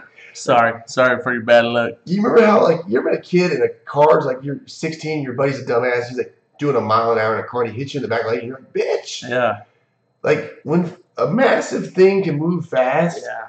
It's scary. I remember when this is a funny story. So did you go to that game when we played in Bushland where my son lives and it was windy? I mean, it's like 70 miles an hour. Our balls blew. Yeah. So all the balls blew down to the end of the fence. That's when we'll play in the back of that high school. All of a sudden, there's 30 feet in the air. You see a pole vault pad like flying through the air. Is that the same game? Yes. So we're playing it. That's where my son goes to high school, and he lives like less than a mile from that field. He got sick. This is another story. I'm going to tell this story first because this is hilarious. So Fred rides up there with me that game, and we go to my mom's house. And y'all got to understand, my mom's 4'11". My grandma's like 5 foot. They live together. My mom takes care of my grandma. So I walk in. They think I'm big at that house. And Fred walks in behind me. And my mom's just kind of like, oh, shit. You know what I mean? Like, damn. What is that? They make people that big? You know what I mean? Like, she ain't wrapped her head around something like that. So anyway, we go get Clayton, and me and Fred and Clayton go eat. You know, the games we went up there the night before or whatever. So the game's, I don't know, 2 or 3 o'clock, and we're driving and down I-40. We just ate. It hadn't been that long. We're driving. Fred's in the passenger seat. Clayton's in the back seat, and Clayton's like, "Dad, I don't feel good." And so I'm like, "All right, I'm gonna get off." Before I can even get off, he'd already said he wasn't feeling good, so he was drinking Red Powerade. He's like, "Dad, I think I'm gonna get sick." So I'm trying to get off the interstate, and Clayton just throws up in the back seat. And he's trying to catch it. It hits the back of the seat, right? And I think something gets like on Fred. And Fred's like, "Oh, you know," Fred's trying to lean up, and we're in like a truck like yours, like a half-ton Chevy. And he's leaning up, like, "Oh shit!" So we pull in the gas station, and we get, we try to clean it up or whatever. I felt bad because I was playing a half a mile from my son's stadium. I had to take him off to the house. I had to take him to the house and drop him off. He didn't even get to go to the game because he was sick. He had like a stomach bug or something. But anyway, we're playing in the game, and this play happened, and Fred put a spin move on somebody, and the running back kind of cut back to where Fred was at, and I'm just looking at the running back, and I'm like teeing off on this dude, and Fred had a nephew or something that was playing for that team that played at PD, I remember. But anyway, somehow, whatever happened, I hit Fred like helmet to helmet. Well, I remember that. And he had this big face mask, right? Shit. And he's looking at me, and he's like looking back because he's trying to look at it, and he's like, "Damn!" I was like, "What?" He goes, "You bent my fucking face mask." And he had that face mask since he started playing. His face mask all caved in. That Daryl Johnson. Yeah, that was, man, good times. Dude, speaking of your son, because I want to talk about I want to talk about your son. And at WT, we have to make that happen, Pat. Whatever games you go to in Amarillo to watch WT play, you need to go on Friday because we got to catch some Clayton Heetland games. I want to go see one of those. I want to, because there's a skate park. They play in. They got a scrimmage in Brownfield. They ain't gonna be a game, but they play. I want to see a game In Amarillo? Yeah, no, I was just trying to think of the close ones. There's a skate park there. I go to a skate park and check them out. There's plenty of games in Amarillo. Yeah, we can check one out. Well, because I've known a lot of kids. Well, Clayton, I got to see this dude like literally get to grow up. The year we started was 2008. We Eight. started practicing. Our season was 2009. So Clayton was he's 17 now. You had to put my math skills on the spot, didn't you? What the heck? That's Bobby Ross, baby. Anyway, so he was out there when he was like 7, 8 years old. I mean, it's been 10 years, Kyle. So he's out there 7 years old. Clayton was out there. And this kid is like, first of all, the dude's just like, Mr. Steal Your Girl. If he wasn't a nice guy, but he's a stud. He's got like, the fucking dude's got a pretty face. He's like 6'30". 6'30". And he's 6 foot infinity. He's like what, 6'4", 5-ish? He's 6'6". I mean, I've measured him. If I had to put a number right on it, he's about 6'5" and 6'8". I mean, he's just under 6'6". I mean, he's long. I'll give you an idea of this. I'm 6'2", and I've always been within 220, 230 throughout most of my football career. I don't have big hands for that size of a man, but I'm a man, right? Yeah. I'm that big. Clayton's like this 11. was when we played the Tornadoes in Lubbock. So this would be 2012. So he would have been. This was 6 years ago. He would have been 11. 11. And Joty's like, Clayton, come here. Come here, bro. Clayton, come here. Come here. I'm gonna rag on the call. Come here, Clayton. He's a fuck in the locker room before the game. This is hilarious. Clayton lays his hand up. We do the whole thing. Clayton's beat me by like an inch. Yeah, solid inch. That kid now. Yeah. Here's the thing. He's a little thinner guy, but he's 6'6", and he's still like 200 something pounds. I'm sure. He's about 195 right now. But it's still. He's weighted. You got to remember, I was 6 foot 178 when I played my senior year. So I mean, obviously he's taller, but I was pretty thin myself. He's got some muscle. Yeah, oh no, yeah. He gets stronger. He gets stronger, but you can't see a lot of a difference. Well, he is, man. But I'm telling you, he's 17, dog. Wait till he gets in the. When he's 21, he's gonna be like 225. He's gonna be a man child. And then girls, he's gonna get a big stick to beat them bitches off with. But you gotta worry about that, dude. But the thing is, I don't have to worry about it. Just him. I'm tell you right now, that kid has got his shit together more now than I did when I was 21. Mm-hmm. Somebody was asking me the other day, and I said, I would, not that I want him to do this, but I'm just saying, like, Clayton's the type of kid, he could move into his own apartment right now and have no problems. I mean, he's always been so big. He's always got treated like he was older than he was. So he's just maturer than he was. And I'm not saying he's so much more mature than everybody else's kids. He still does kid stuff. Don't get me wrong. And he's spoiled rotten and don't have to do shit half the time. But his heart is like, he's such a good kid. A good kid, and he does the right thing way more than most of us did. Like he's got it together, and I think, and right now he's at first I kind of hated it because I wanted him. Yeah, it's hard to say because if you've never been in that situation when your kid is that kid, and he's playing football. I mean, nobody wants to be that dad who's like, put my kid in the game. He's the best kid out here. Quick, though, but the thing is Heetland has a big neck, and if nobody knows about Heetland's football, if you're watching, don't give a fuck about football. This dude can ball like one hand snag. In his late years of football, he's doing his best football. His son is 6'6" and can fucking ball. Yeah, he can ball. But I'm just like, when he gets, I feel like in my mind, just because I'm with him, I work him out. His deal is he contributes a lot of his time to basketball, which he's really good at basketball too. He contributes a lot less time to football, and he's equally as good as at football. And football's kind of his break because basketball's kind of his full-time job. So he likes basketball more. He likes whatever he's playing at the time. It's not what he likes. It's what's going down. What's happening right there. Yeah, we won't get into that. Anyway, Girlfriend shit? Girlfriend? No. I'm just saying, like, it's not always his choice, is what I'm saying. Okay. So, but he's that kid. Whatever sport he's playing right then, he's locked in. He's not thinking about football when he's playing basketball, and he's not thinking about basketball when he's playing football. His favorite sport has always been what's the sport he's playing at the time, which that's how it should be. But to me, if you really want to see what it's going to be, then you need to contribute the same amount of time and energy to both and see what happens. But that's fine. I want him to be happy and have fun doing what he's doing. And if he gets some school paid for on the way, I love it. But it's just hard being that parent because I coached. I went to school to be a coach. Right. I didn't finish, and that's my fault.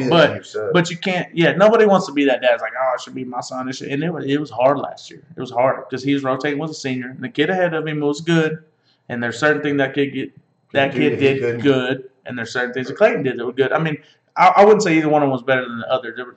But I think a lot of times it comes down to seniority and stuff like that, and I'm fine with that as long as it's consistent. You know what I mean? Right. But I'm so excited to see what he can do this year. If he stays healthy and the team stays, moving where they can do, like I'm like ecstatic. But he's really overlooked on a lot of there's some 806 rankings and there's this, that, and the other. He gets overlooked a lot because he contributes a lot of time to basketball. He can ball. Bushland can ball. There's some players in Bushland, dude. I'm telling you. We'll get to watch him play, and we'll get to watch him play in the playoffs. Those kids can flat out ball, all of them. His teammates, their quarterback is great. They got a lot of kids coming back on a team that went to the quarterfinals in 4A. Now they're moving down to 3A because of their attendance or how many kids they have. They're small. They're same size as Greenwood. By the way, not hating on Greenwood, but Bushland smoked y'all in every sport last year. Football smoked. Baseball in the playoffs, I think it was 33-3. I mean, it was something ridiculous. I'll have to Google it. I'm not. I know 30 points is a lot. Yeah, Clayton didn't play baseball, so I'm not like talking smack for my son. I'm just talking about a lot of the company men I work for. The kids go to Greenwood, right? And I tell them my kid goes to Bush, and I go, yeah, whatever. And then they end up playing, and I'm like, what's up, man? Got you, bro. How'd that game go last weekend? Clayton, I don't know if you're listening to this, but if you ever do, you need to realize something. You're 6'6". You're almost 200 pounds. You're not even a senior yet. Well, and he's pretty much a senior. They start 2 days next week. Like literally, I think Monday. You're a senior. We'll say you're just a senior. If you want to do it again, I'm down. I can keep talking, but no, we're good. I'll give you. I bring the bottle in here. I guess what we should do. Just bring some more ice. And as long as it's cold, I'll drink it. Just fill your glass full of ice. Yeah. And then bring the bottle. And all y'all thought linebackers were dumb. We're so smart. But Clayton, one thing, if I could tell any kid at your age, especially the body you got and the mindset you got, you're not stupid at all. You're smart. Clayton's the kind of kid, when he was 11, I felt like I should shut the fuck up around him. Just go ahead and finish what you're saying, Clayton. I just want to hear what I'm you're more mature than he was. Like, he looked at me and he'd be like this. That's how I knew he was a good kid. I would do something, he'd go, like, yeah, you're smart, bro. But if you get after whatever sport you're getting after, whatever it is, you're going to fucking go to college and get paid for it. You're that big. They don't give a fuck if you can barely do anything right now. The fact that you can ball, and you already get grades, just go grades. Your grades. Yeah, grades number one. Take it from a guy that fucked off. Anybody that's in high school that literally fucked off. I didn't know I was graduating until I went to they had the graduation. I'm just gonna see if my name pops up on the deal. It's at Midland College at the Coliseum there. It's on a piece of paper. I fucked off every year except for my senior year. I had to get after it. Yeah. And I didn't know until I looked at that paper and saw my name. I flipped out, screamed to the girl behind me, I fucking graduated. And she was like, oh my God. But get your grades, because first of all, you can get your grades, they can't tell you shit. Yeah. And ball out, and I know, like, I tell he should eat some more. And he said he eats a lot, eat fucking more. Yeah. Like, eat more than more. It should suck. You know what I'm saying? To put size on, because he's that thin. Yeah. No, he's not thin. No, he's long. He's a long. Yeah. He's ripped. Yeah. But going to senior year, you got to eat like it sucks. Like you got to eat a lot. Here's the biggest mistake guys make. You have to eat a ton. But when you quit playing sports, quit eating like that. Yeah. That's the mistake everyone makes. I made it. You know what my rule is? Mark Sisson, I read this book, Primal, the Blueprint. Yeah. And I eat like 1 meal a day. And it's a big meal. I eat 1 meal a day. But dude, it's crazy. I don't know how you do that. I slowly worked up to it, but I don't get hungry. I don't get hungry. I'm always hungry. Only eat when you're hungry. Yeah, but you cut the hungry like your body's telling you need to eat something or you're gonna pass out. That's the difference. Mark Sisson said this. Yeah. It's a good quote. He's probably right for the most part. He says, Burger King hands. That's what JT said. Garrett's on there. Garrett, I think Garrett wanted to be. Garrett, did you want to be on the podcast? Here's the thing, Thanks, Garrett. country. I'll let you on the podcast, but you can't drink too much. No, you just need to stick him to water, or you are going to get in a fight before it's over with. And we got to be able to understand him because he gets loud. It'd be hard to get the truck. We love you, country. Yeah, but I'll see you at volleyball on Sunday. Sorry. I've been trying to get Kyle to go, but I work a lot. I think he just knows he's not going to be very good because he has Burger King hands. I'm always working on Sundays, man. Oh, but I guess we're talking about eating.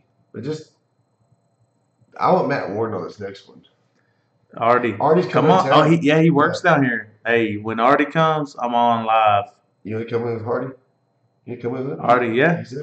Schedule it, Artie. Let Kyle know when you're going to be here. We'll do another one. Yeah, I got some stuff. I can't wait to hit Artie up because we're not. Shout out, Matt. We're not going to talk about much football, Artie. I got all kinds of stuff to talk to you about. Yeah. Way more important than football. We talk a lot of football on here. We love football. And we're going to talk about it every show for a little bit. Every time we eat, we talk about football for sure. But I don't want to ask you, what is it like? Because I have my son 7. Yeah. What's it like thinking when Clayton was 7 and now he's a year from graduating high school? What's it like? Fuck, man. Well, I was thinking about that earlier today because I knew we were doing the podcast, and I try to come a little prepared. You know what I mean, with something to say. But I was thinking, man, I did this for 16 years. Clayton's 17. I've been doing this since Clayton was 1.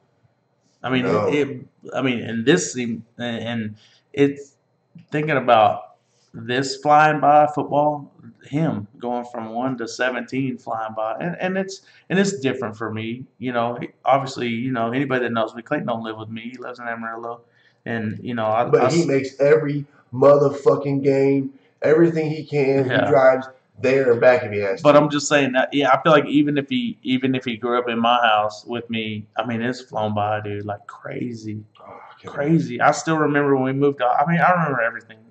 I guess it's the blessing of the big head. I remember everything. I remember taking him home from the hospital in my Blazer that he drives right now. That's crazy. I remember going out there because he's born in February 8th, and we were in the hospital for a couple days, sorry, because he was jaundice and all that. So I'm going out there, and we had this big ice storm, and I'm thinking, I walk out, and I'm looking at the cars, and I was only parked like 3 cars down. I'm like, damn, all that ice, and there's no ice. And then I walked around the side, and it's like this thick. It came, you know, Amarillo, the wind blows. Right. It came in sideways. I was out there for like an hour, busting ice off there so I could open the door. And we took him home in that Blazer, and I know that thing was freezing ass cold. I know it was because it took like an hour for that heater to get warm. Anyway, I remember taking him home. I remember when we moved to Hobbs out in the front yard, we had him in the walker, and I'm like, oh my God, he's going to be a nose guard. He was just huge. I mean, he was just huge. Rolls, and just like I was also, I mean, he's the hugest kid. I got a picture of him holding a football in the walker, and I was like, yes. I mean, he's going to be a nose guard. He's going to be so big, D lineman, whatever. And now he's like this tall, skinny string bean. I mean, it literally flies by like don't blink. It's crazy. It's crazy. My kids are in California with their Mimi and JoJo, and my boy's 7. Good. He wants to play tackle football next year. I'm not sure if we're gonna let him. I gotta make sure his mindset's right, man. I don't get folded up. I mean, he has to be all in. Yeah. And I just gotta make sure he is. Like, he does the flag thing, but he does good. See, Clayton got the deal. I never did flag before tackle. I just started when tackle started. And flag wasn't big back then, but you could do it. And Clayton did flag before he started playing tackle. I mean, he's done football every year. He could do it legally or through the league or whatever. And I think it's good for him to do flag first because it gives him the fundamentals and just the motions and moving around and stuff like that. I never did that because I don't know. I mean, when my first year of tackle football in 4th grade, we didn't have enough kids at Sundown Lane. We had to combine with another elementary to make a combined team, and they just like they knew all the other kids and stuff like that, most of them. And I was kind of, I was just kind of there because my friends were there. Like, hey, go play guard. We don't know what to do with you. Go play. I was an offensive guard my first year. My second year, I was an offensive defensive tackle, and then my 3rd year, which is 6th grade, linebacker, and I played linebacker every year since. It's crazy. I remember everything. I remember every year. I can't. I remember every jersey number I ever had because they didn't change that much. But, I mean, I love it, dude. I remember all that stuff. I think I smoked too much cannabis to remember everything. And before that, I couldn't remember shit. My buddy Matt Martin, that dude, we'll tell stories to each other, and he'll tell me shit that I don't remember about myself. And I'm like, oh, I do remember that. But when he tells you, you're like, oh, ding. Yeah, it's like a motherfucker. Yeah. Some stuff I remember real good. I've always remembered everything really well, and then sometimes when someone does something like that to me and I remember, I'm like, shit, am I okay? Because I didn't remember that until you told me. Like I'm worried about it. Well, I think like you can only store so much shit. It's just like a computer. There's only so much room for so much stuff. And I think the way my brain works is like to grab one idea and then hang on to it's a deal for me. Yeah. So I think like I have so much shit going on. I'm like, I can't remember. It's in there. Oh. I'm trying to grab in that. Dude, we'll be watching the NFL game. And some, it's early in the season, so there's some kid playing that, most people never heard of that aren't like big football fans. And I'm like, oh, man, look, so-and-so, he went to, he's from Palestine High School in Palestine, Texas, blah, blah, blah. She's like, how do you know that? I'm like, I just know. She goes, you have so much useless football knowledge. That's what she calls it, useless football knowledge in your head. And I'm like, I can't help it, babe. I love it. I love, like, keeping up with the players. Like, I'm not a big fan. I mean, I root for Tech because Adrian graduated from Tech, so I give her a prop. She put in her work. She did her thing. I mean, I liked Tech when I was in high school and everything like that. It's hard for me because for so long they were horrible at defense, and I've always played defense. But I root for Tech. That's where my wife went to school. I like going there. I like going to their games. I would love, if Clayton went there, I'd be happy. If he just went to school, played anything, whatever. But I'm more like to keep up with the players from the state of Texas. It don't matter where they go. If they go to Big 12, Oklahoma is flooded with Texas players, Missouri, everywhere. But I just like keeping up with players. And she's like, to her, she's like, who gives a shit where that kid went to high school? I don't care. And I'm like, oh, I do. You tell me shit. I'm like, you ain't gonna play. I'm like, high school? You know what high school this motherfucker went to? I mean, that's my thing, though. I don't. Here's the deal. Even my boss right now, he played football with me in Hobbs. He was our quarterback for the Lee County Lightning. But he's a big time hunter. Like he hunts. He's a fisherman a little bit, but he's a big time bow hunter and all this stuff. And he's like, dude, how are you still playing? When I was still playing, because I worked for him when I tore my Achilles. I missed 6 weeks of work. I mean, I thought I was gonna get fired over that deal. And they were cool, man. They paid me my salary. I was on a job where I got salary and day bonuses. Obviously, I didn't get any day bonuses, but I got my salary and I could pay my bills. So they could have kicked me to the curb. So they earned a lot of my respect, and that's probably a lot of the reason I'm still there. But he's like, man, why are you still doing that shit? I'm like, dude, this is my thing. Y'all hunt, y'all fish, y'all do. I mean, football's my thing. This is what I do. I don't hunt. I don't fish. I don't have the patience for fish. I don't even like to eat fish. I mean, hunting, I just wasn't raised like that. I hunted quail and dove when I was little. I never shot at a big animal. I want to hunt hogs. I want to kill hogs. I think that would be awesome. But I didn't grow up like that. Like, y'all have other stuff. This is my thing. You know what I mean? Right. And so they kind of understood it after that. But that's what I tried to tell them. Like, this is my thing. This is my hobby. There's a point though. I think like for me to quit football, it wasn't like. I think like with anything or anybody, you get to a point like I've done this for so long. Yeah. This is what I am. This is what I do.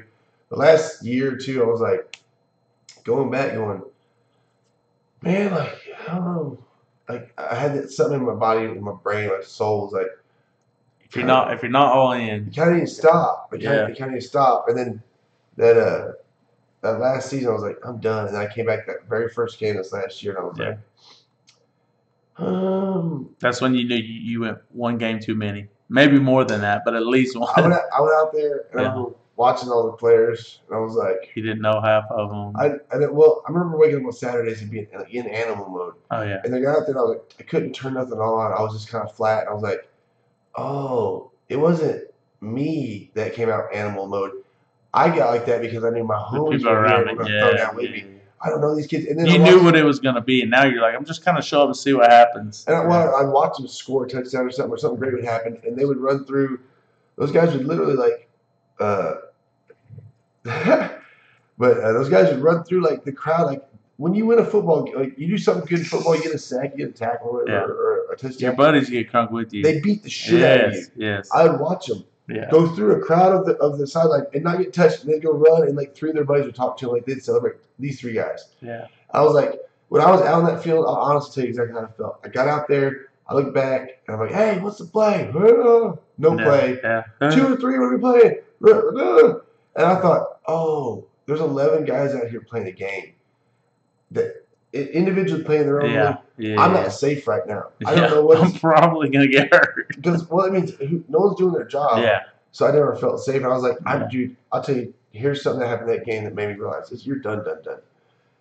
It was y'all kicking a field goal, and they're looking for a guard because no one knew what the fuck was going on. Yeah. And the coach, first of all, didn't know my name. 33. I turn around, and you know me. You can tell me, go eat that pile of shit. I just do it. He goes, Kyle, true statement. I heard him looking for somebody. Everybody tell him, no. Yeah. He's like, I need a guard. I look over there, and this all happened real fast in my brain. I go, never played guard on a field goal. It's one position where you just stand stationary. Yeah. That's when you get your knee fucking rolled up on. I went, fuck no, and walked off, and I was like, it hit me real hard. Yeah, I'm done. You never heard me tell coach, fuck Yeah. I was like, I left third quarter. But if that would have been 2009, 2010, 2011, you would have been on the field before you even thought to say that. Yeah, you'd have been out there. The play would have been over. I'd heard him asking for people what, and just ran out there. Yeah, but it's different. I can attest to that because over the last 2 years, especially 2017 when I coached by myself, Yeah. It was the same thing. I'm trying to look for guys to go, and I got people looking at me like, grabbing a hammy. I'm like, dude, I just need one more body so we can have enough players on this special teams to return the kick. And I mean, there was times where I saw it and I knew nobody was going to go, and I hope they didn't see it because I didn't want to have to call a timeout because we didn't have enough guys. Everyone panics like, oh, we only got 10. And I knew it wasn't going to be that big a difference if we had 10 or 11. You know what I mean? It's bad, and I hated that it went that way. But I've always been that type. It was really hard for me to just say, okay, enough's enough. You know what I mean? I was the type of guy when I was single. Now I would start dating a girl or whatever. Yeah, but I would start dating a girl or whatever, and when I knew it was over, it would still go for like 2 or 3 months because I was just like, yeah. I mean, this is like, I don't know how to explain it, but I was always the guy like, I had to make for damn sure that it was done. And I mean, I still have a love for football. I love it. Yeah, I'll always love football, but I don't have the fire that I have to show up to practices and to wash jerseys and to paint helmets and to recruit players and to put up with bullshit and to get cussed out by a kid that don't know shit about what we got going on, but his feelings are hurt because he ain't getting enough burn or whatever the case may be. I'm like, dude, if you were that good, you'd be in there. I'm not that type of guy. I want to win. I'm here to win. And I'm going to put our team in the best position to win. It's nothing against you. It's nothing against you. It's nothing about me and you. It's about the team. Right. And people don't understand that. When all they want to do is, and I'm not categorizing everybody, but I'm just saying there's that group of guys that they just want to tell their girlfriend they're on the team. That's it. Or tell somebody they're on the team. They want to take their jersey home and, walk around. There's such a range, though, of guys. I don't want it to sound like everybody's like that, but it's that group of guys like that kind of ruin it for me because I'm like, who cares? Who cares if you're on the team if you suck and you never get to play? And I'm not. And now if you're a special teams player that balls out and the other guys are just better than you, that's different. But when you're like fourth, fifth string at your position and you just don't try, and you ask me at the end of the year, Coach, what I need to do to get more playing time next year, and I say, get in shape, learn the plays, and get in shape. Get some cardio, and you show up the next year and you're 15 pounds heavier and you want to play running back or slot receiver, and I'm like, dude, it ain't gonna happen. It ain't like you're not doing what you need to do to get it done. But then they want to turn it on me. Oh, he just don't like me. He's a dick. Coach this, coach that. I'm like, no, that's not it. I'm putting the best players out there. If you're one of them, you're gonna be out there. As crazy as this sounds, I love football as much as you do. I don't know, man. I don't know if anybody loves football as much. A few people do. I love a lot of shit. I have a lot of interest. That's my problem. Yeah. But you love fucking football. I love it too. I love football. There's no doubt. The way the mentality of football is turning into now, I honestly wouldn't mind if Deegan never played a game in his life. I mean, I understand that. To get his head wrung and get his knees blowed out for himself and not for the team and not to Mark Perry. Shout out. Mark Perry. What did Artie say? I just said he's agreeing. He said it's changed, man.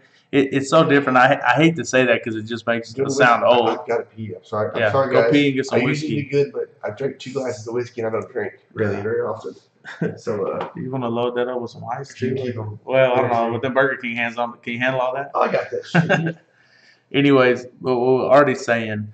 I mean, I agree with it. I hate to, when you say that, it kind of makes you sound old, which obviously I'm old, but when you're like, the game's changed, it's not like it used to be, but it's the truth because it's like that. And don't get me wrong, there's still team players out there.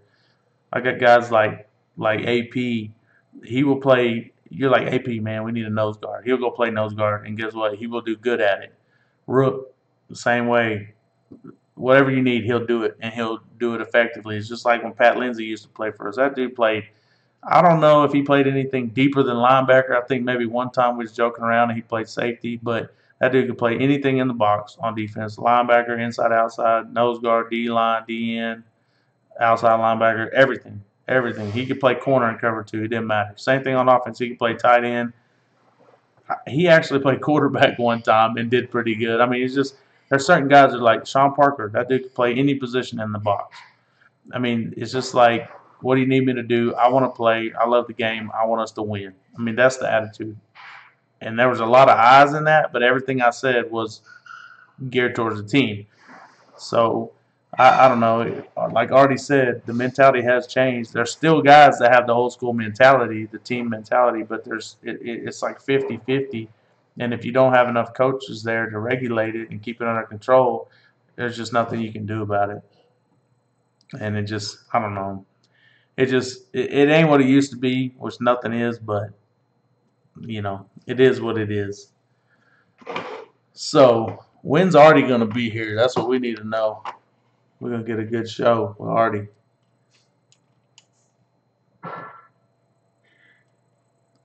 But it's turned into a very selfish sport. Artie, you nailed it with that.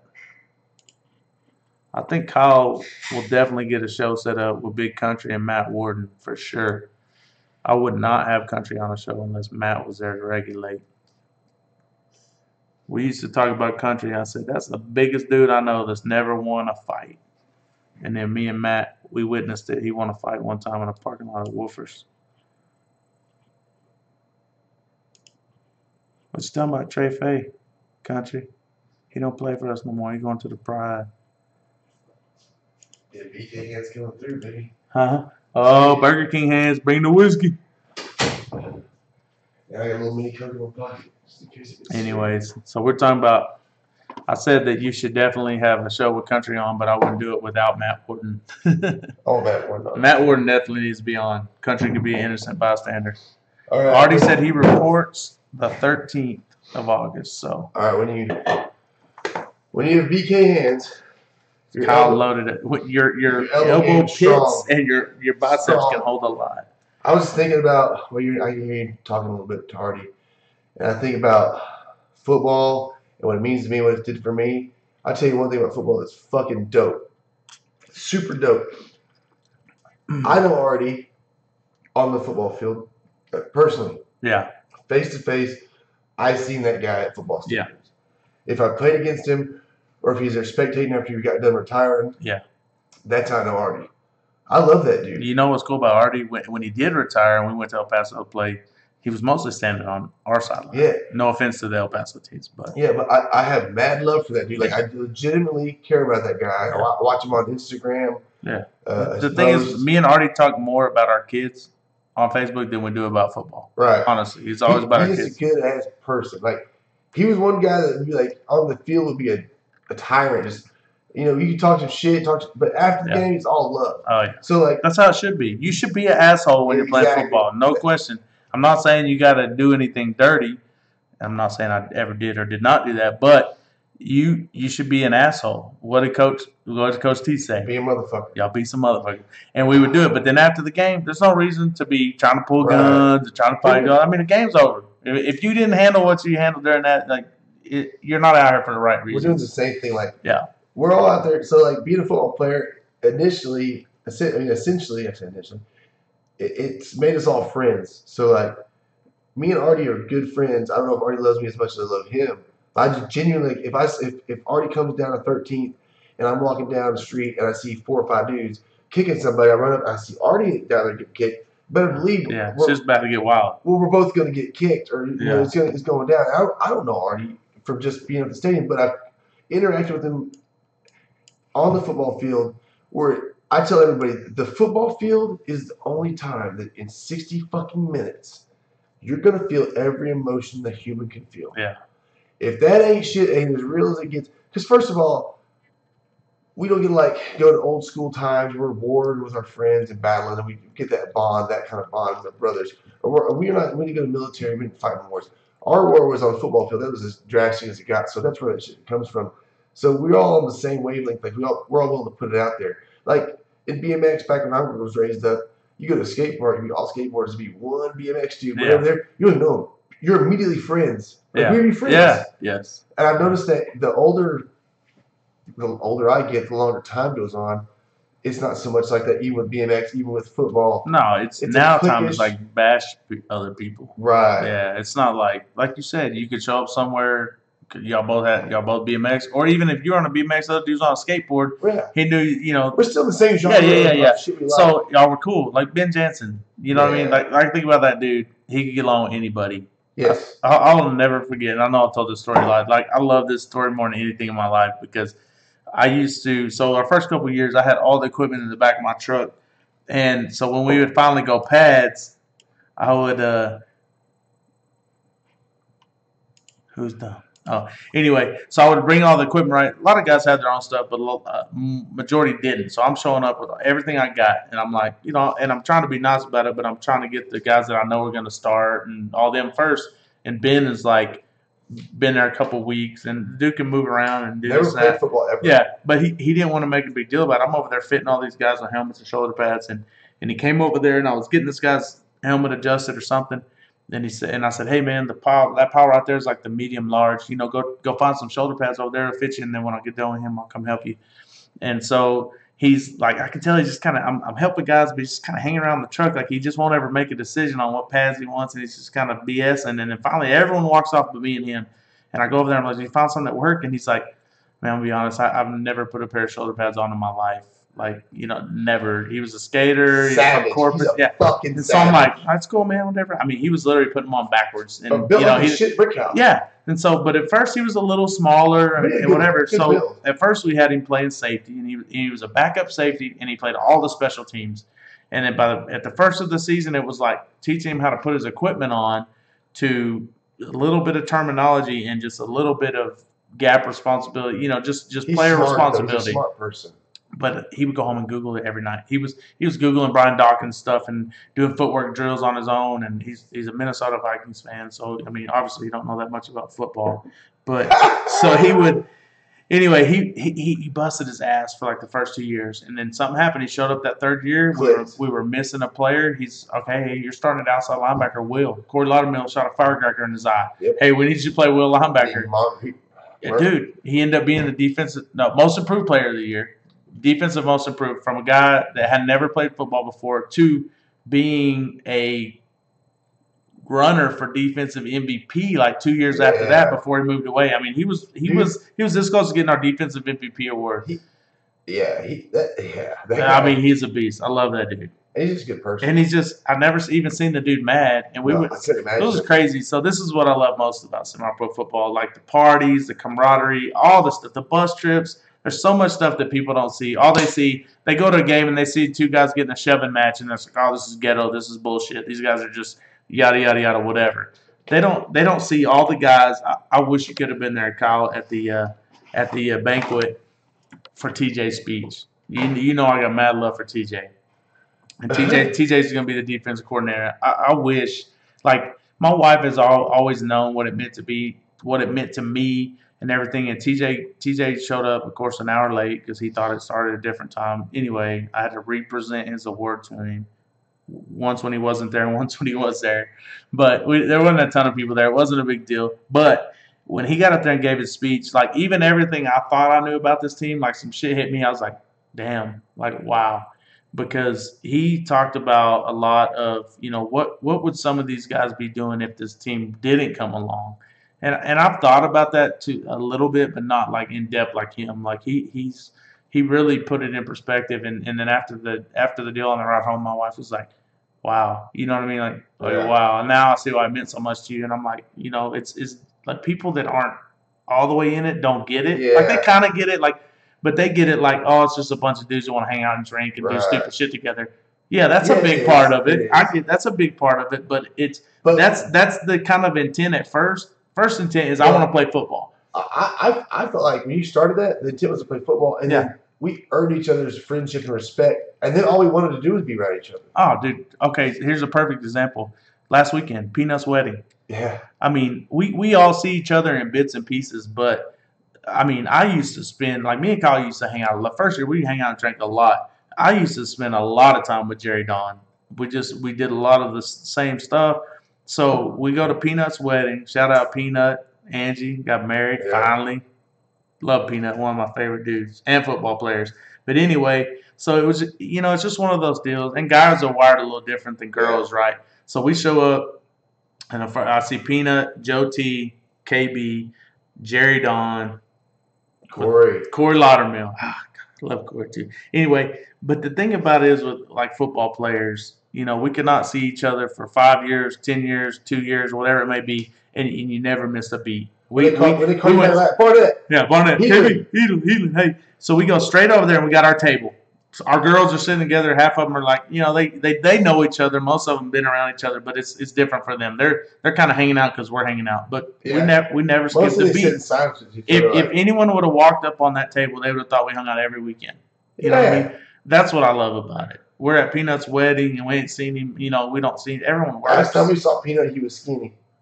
I say, he had a six-pack. Dang, Peanut, you're so big. But I seen him one time and I'm like, dang, Peanut, you got jacked. And then I say, oh yeah, you better get married. Yeah. You got that married body now. Good luck, buddy. That's a big. Football it's not the same though. You don't get. I don't think they get the same thing that we got out of it. There's still people that get it, man. Like Rook, he's only been playing for the Drillers for a few years. And that dude, I would Rook back all of years. I feel like riding with us. I feel like that dude, like he gets it. He's like a little brother to me, man. I love Rook. He gets it. Hey, that's one of the best dads I know. And the traveling I do for Clayton, as much as I'd like to brag about it, it ain't shit on what Rook does. I mean, that dude drives all over every weekend for his kids. Shout out to Rook. You know about Rook is too. What's good about him is with that pride and all that shit. He could easily go over there and be a star and be treated like a stud. Yeah. But he continues to show up to you guys or to the Drillers now because that's his shit. Yeah. Like he's a loyal dude. Yeah. There's nothing wrong. There's nothing wrong. Honestly, man, to be honest with you, if you want to play for the pride of the Drillers, I don't know. Cons to both. Yeah, I don't know if you're still in the team page or not. I think you are. Yeah, I posted on there. I was like, look, man, it ain't about me. I don't like to make it personal. I don't like to make it about me. Whether or not it gives me a little heartburn or whatever, if one of our good players leave. I mean, Jamal Johnson called me the other night. He said, look, man, and before he announced anything, he said, I just wanted to call you, man. I want to run it by you because I was talking to Jamal about if he don't play this year, is being a DB coach for TJ for the defense. And he was cool with that. But he also played with Said and a lot of them guys that play for the Pride. They play together for the Skyforce and in high school. Yeah. And, if I'm over here playing for this team and my high school buddies play for that team and, maybe I think, this team has got a little more going on right now as far as publicity and, as far as on the field, they're comparable. I'm not going to lie. I mean, the Drillers, we're not a promotional team and we're not all about the hoopla and all that. Like, we're a football team. Right. And that's not a knock to the Pride. They do different things. That's fine. I mean, and that's. And me and Fred still talk. I see Fred. I'm like, what's up? And me and Fred are cool as shit. I got no grudge against Fred. I love Fred just like he still played or coached for the Drillers.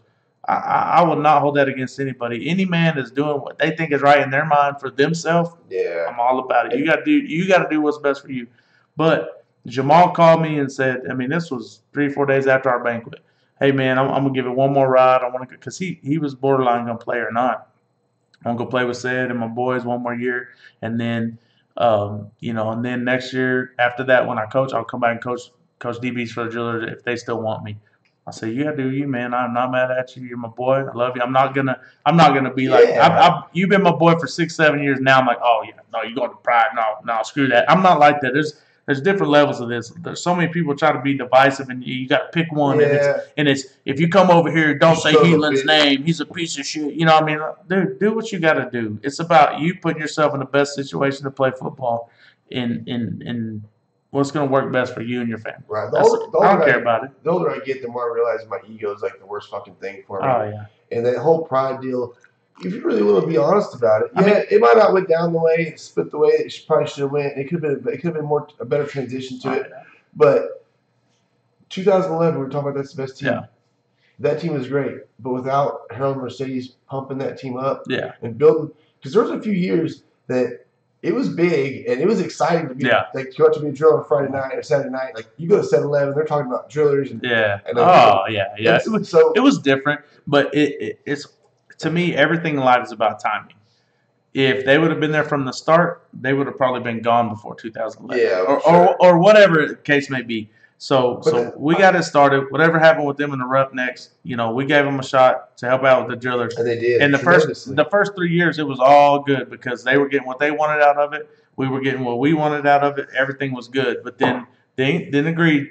And y'all can say what you want. I'm done with this. So I can say what I want. Then agreed strikes, you know what I mean? Well, maybe so-and-so's getting too much, and maybe so-and-so's getting too much, and we want it to be like this, and we want more control.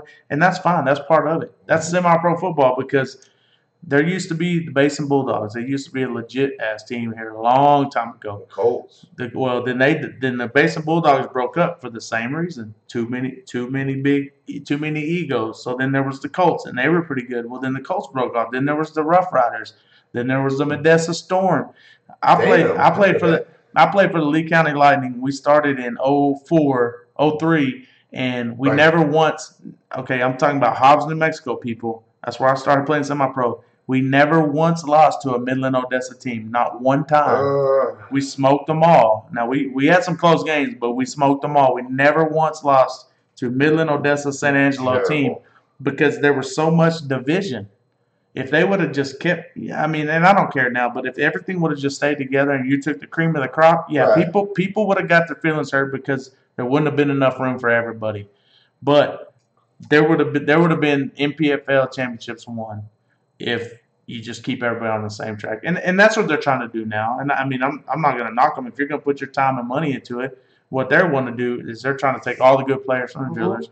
Let's just see if we can just drown them out. And that's fine. It's a business to them because that's how they make their living. So you should be like that. It wasn't a business to me. It's football to me. Yeah, that's why it hurt more. See, that's the thing about the Drillers is it's like I didn't get paid. I didn't get I got some T-shirts and shit. Yeah. But you were never the player that acted like, oh, this is bullshit. I should be getting a check for this. Yeah. And I remember telling him, dude, our paycheck's Saturday. How many guys got to play more football games because that team got started? And 80% of them were like, thank you for that. In 2008, when Martin Pfeiffer, if he's still on here, you hit him up on is it MySpace or Facebook? Yeah, everybody on Facebook. MySpace, maybe.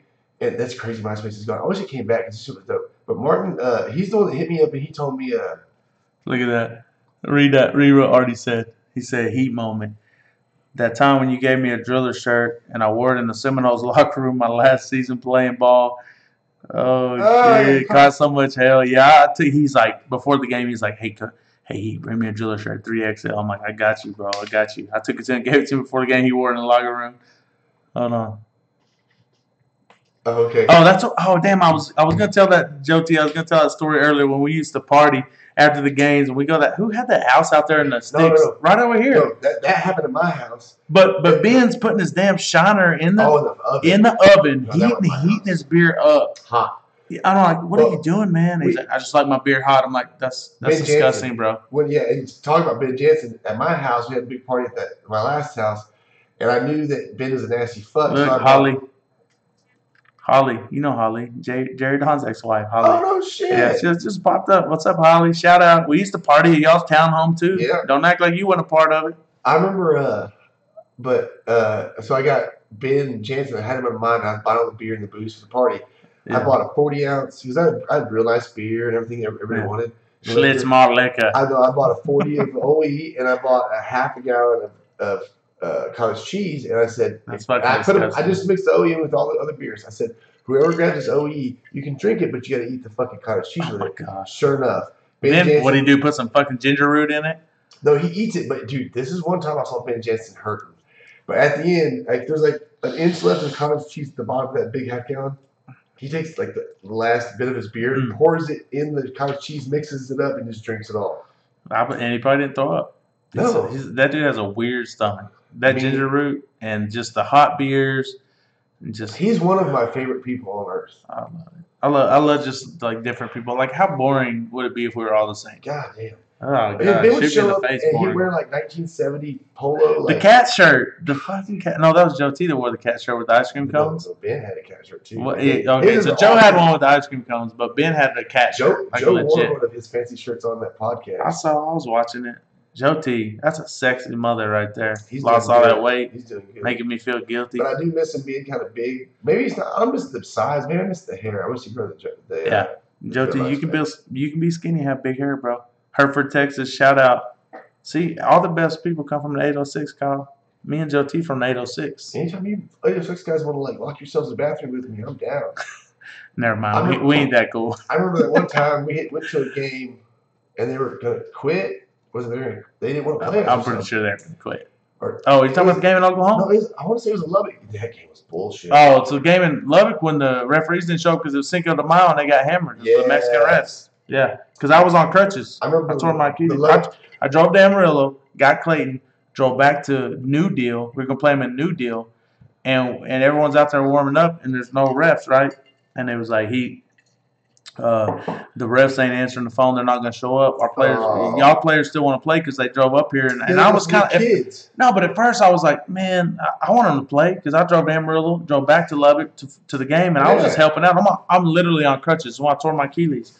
And Clayton's with me, and I'm like, but then I started thinking about it. I was like, no refs, dude, this is going to get out of hand. And I talked to a few of the veteran players, and they're like, yeah, I remember I told you that. Yeah, that's a bad call. That's a bad call. And I just told them, I said, man, I don't want to sound like a bitch, but we shouldn't have been in that situation. I'll be like, we ain't playing unless y'all get refs. Like, we'll wait. I said, we'll wait if y'all can find something, but we ain't doing that. I don't know if Mo's still on here listening, but I remember we said that to him, and then Lubbock starts tripping out. I mean, honestly, think about it. You're gonna listen to 12-year-olds from Lubbock. Yeah, y'all scared now. I'm like, remember when they start saying that shit, I got super heated. I ran up to the pile of them. I said, and to the coach, what was the coach's name? Sammy, the one with the ponytail?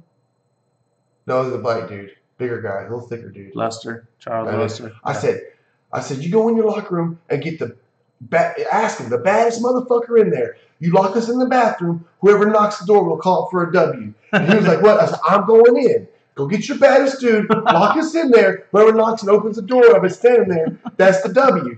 And I was dead fucking serious. But did it happen? No, because that was a W right there. Because they're all behind it talking like, man, shit. These guys are big. Mo, I don't know if he was there. I'm pretty sure you're there. And I'm not saying that they're like, don't mess with the crazy white guy. Yeah, I'm not sure that they wouldn't have fucked me up.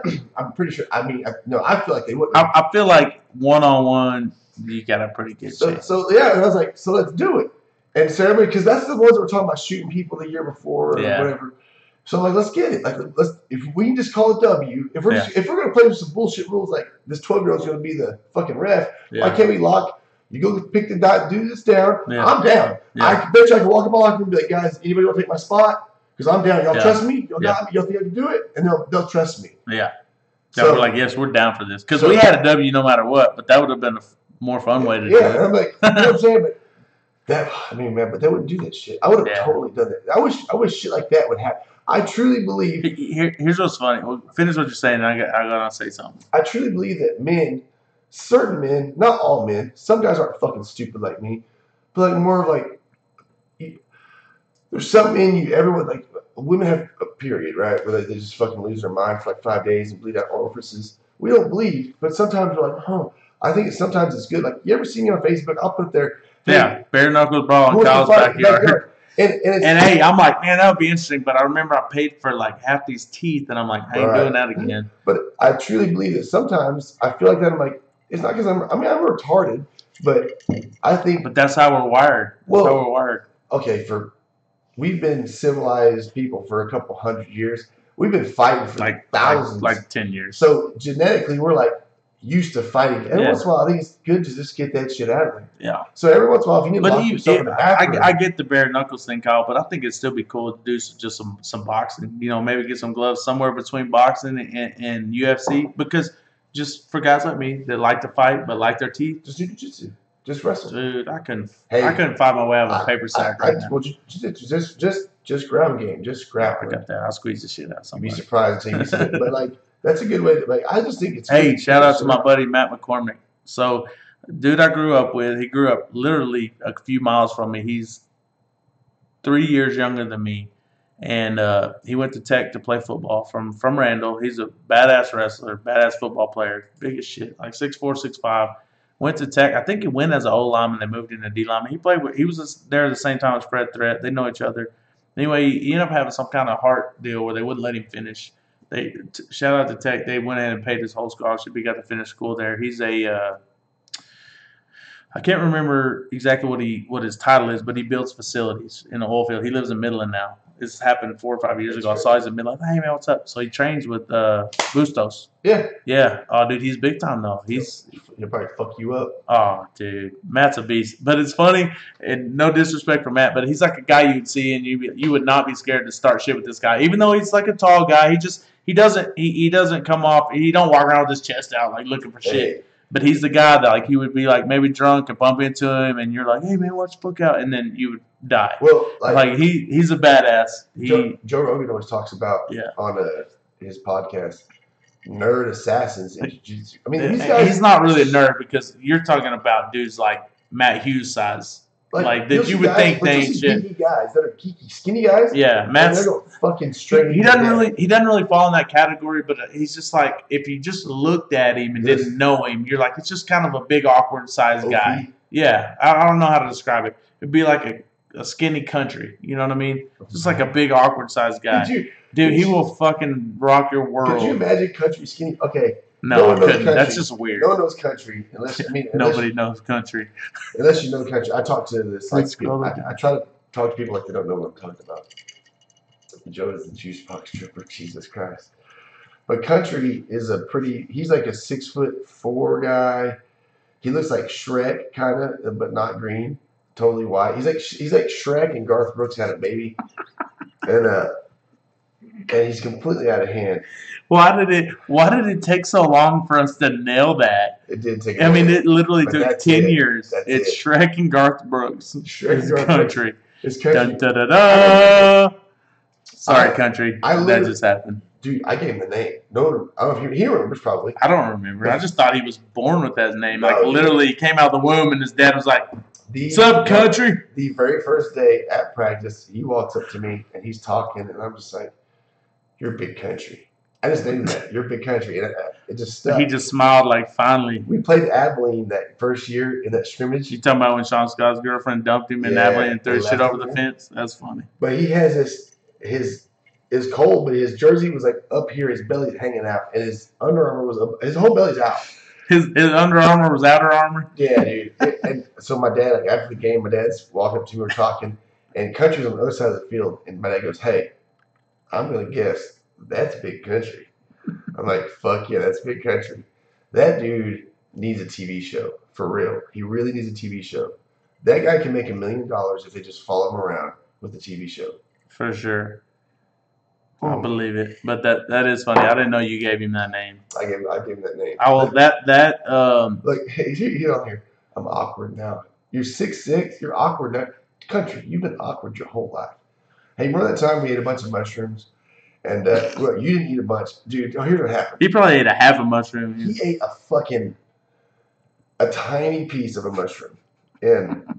Anyway, we go down to the field river with a bunch of friends. We got some beer. That's the picture when you were all ripped up? Yeah. Yeah. That was just. I love that picture. I love that picture too, and I'm not even like that. Actually, it was cool. What's cool is like I was young back then, but like last year, now I'm more ripped than I am now. Like in that picture. I want to introduce y'all to my new personal trainers, Kyle Barnett. KB, I wish you'd come work KB out. Cuts. We should do what we should do is like just do 2 days a week. You just start working out with me. We'll film it. We'll put like live feeds on Instagram. On Facebook or whatever. I don't want to film it, but I will do before and after pictures. No, you got to film it because you got to show the struggle. That way, what you are is you're the spearhead to get guys like Jason Decrepit, guys that are in the oil field. Fuck Jason. He needs to come out. If that dude wants to get a workout, you call him and we'll put some gloves on and I'll box the fuck out of his face. Dude, I would love to see that. I'm just kidding. I love Jason. But I think it was hard for me to get along with him because me and him are both such shit talkers. You remember the time he's way more loudmouth than me. We almost fist fought in the office. Me and you? No, me and Jason. You and Jason. I remember that. In the driller's office downtown. Yeah. We were at a damn press conference. It had glass walls. And I'm sitting there like... No, we were watching film. That's what it was. We were watching. The walls were glass. Yeah. And I remember, Jason. You might if you're on here watching. I'm pretty sure he had been drinking something. Yeah, sipping on some scissor. But I hadn't, and he was like in my face, and he kept saying like it's that New York shit. He's saying, "Oh my god." Well, it's fucking me up though. It made me fucking mad. I don't remember what he's saying, but he's on my face, and I was just like, in my head, I'll tell you right now, Jason, we talked about this already on the podcast, I believe, because he's been on the podcast. And I'm like, he's been on a couple of times. Yeah, if it wasn't for the glass walls and it wasn't for the drillers, you got punched in the face. I'd have fought him right there. Yeah. Remember, I walked outside the door and waited, and you're like, get the fuck out of here. You looked at me like, get the fuck out of here. You told me you saw me waiting, get the fuck out of here. I was like, all right, fuck it, I'm out. I wanted to fight that guy so bad, and then to this day, we never. I probably wanted to watch it so bad, but I was looking out for the team at that point. Yeah, that's right. Yeah, but shit like that, it's like I can totally be friends. Because I didn't even know what happened. I'm cool with Jason, but me and that dude, like literally, Coach Flores had to stand in between us, and so that to me, looking back, this was the start that I knew of, didn't know of at the time, but thinking back, like so when something happens, like when Harold and Mercedes decided to depart from the Drillers. When I look back, I tried to find the point where I thought it started. Obviously, it started way before I knew because I'm naive and I'm just about football and I'm not focusing on a bunch of bullshit. But so Jason got mad about playing time or whatever, you know, typical Jason. Whatever happened, he got mad, he got his feelings hurt, whatever. So he was sitting in the stands. For one game, he didn't show up. Next home game, he was sitting in the stands with his kids watching us play.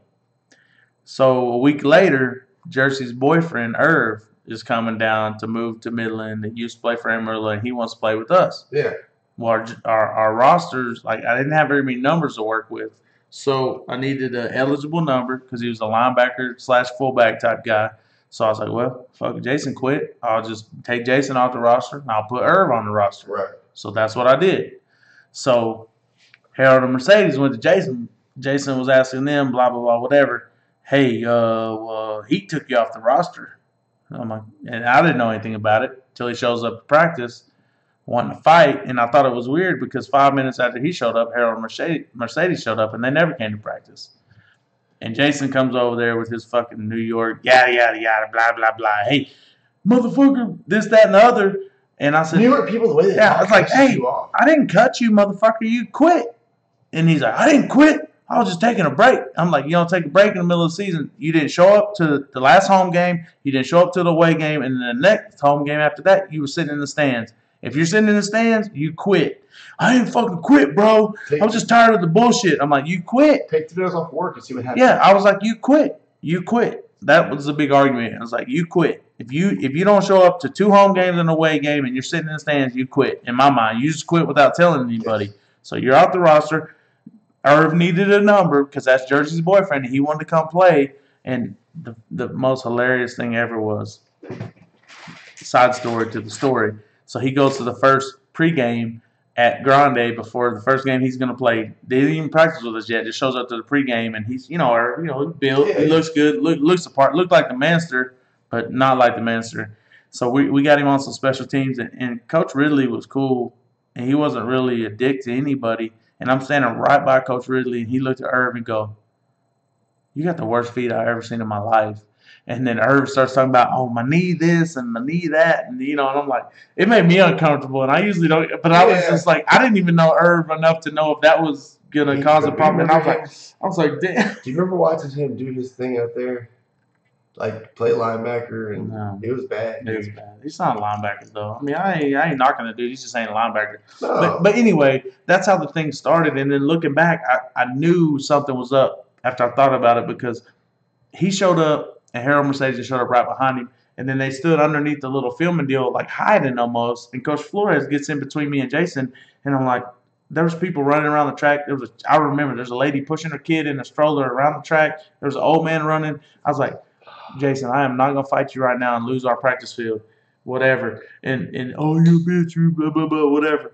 And I'm like, and finally I had enough. And then I fucking snapped. And I was like, fuck you, motherfucker. And I started going after him. And Flores is like in between us. And then when Jason seen I was serious, then I'm not saying he got scared, but his mind changed like, oh, shit, this is probably about to happen. Yeah, I won't fight right now. But do you remember that dude Marquise Goodwin? Yes. Huge. He didn't even know that guy. He didn't even know Jason. It was like his third practice. And finally, we're still practicing while this is going on. They're doing warm-ups and stuff. And that dude's yelling at Jason from like 30 yards away. And he's like, hey, man, shut the fuck up. You're ruining my practice. We're trying to practice here, mother. I'm about to fuck you up. And now Jason's like, oh, shit. Like this, you know, like I don't know. I said, and I just told him, I said, man, if you got a problem, you have to wait in the parking lot. I ain't gonna fight you in here.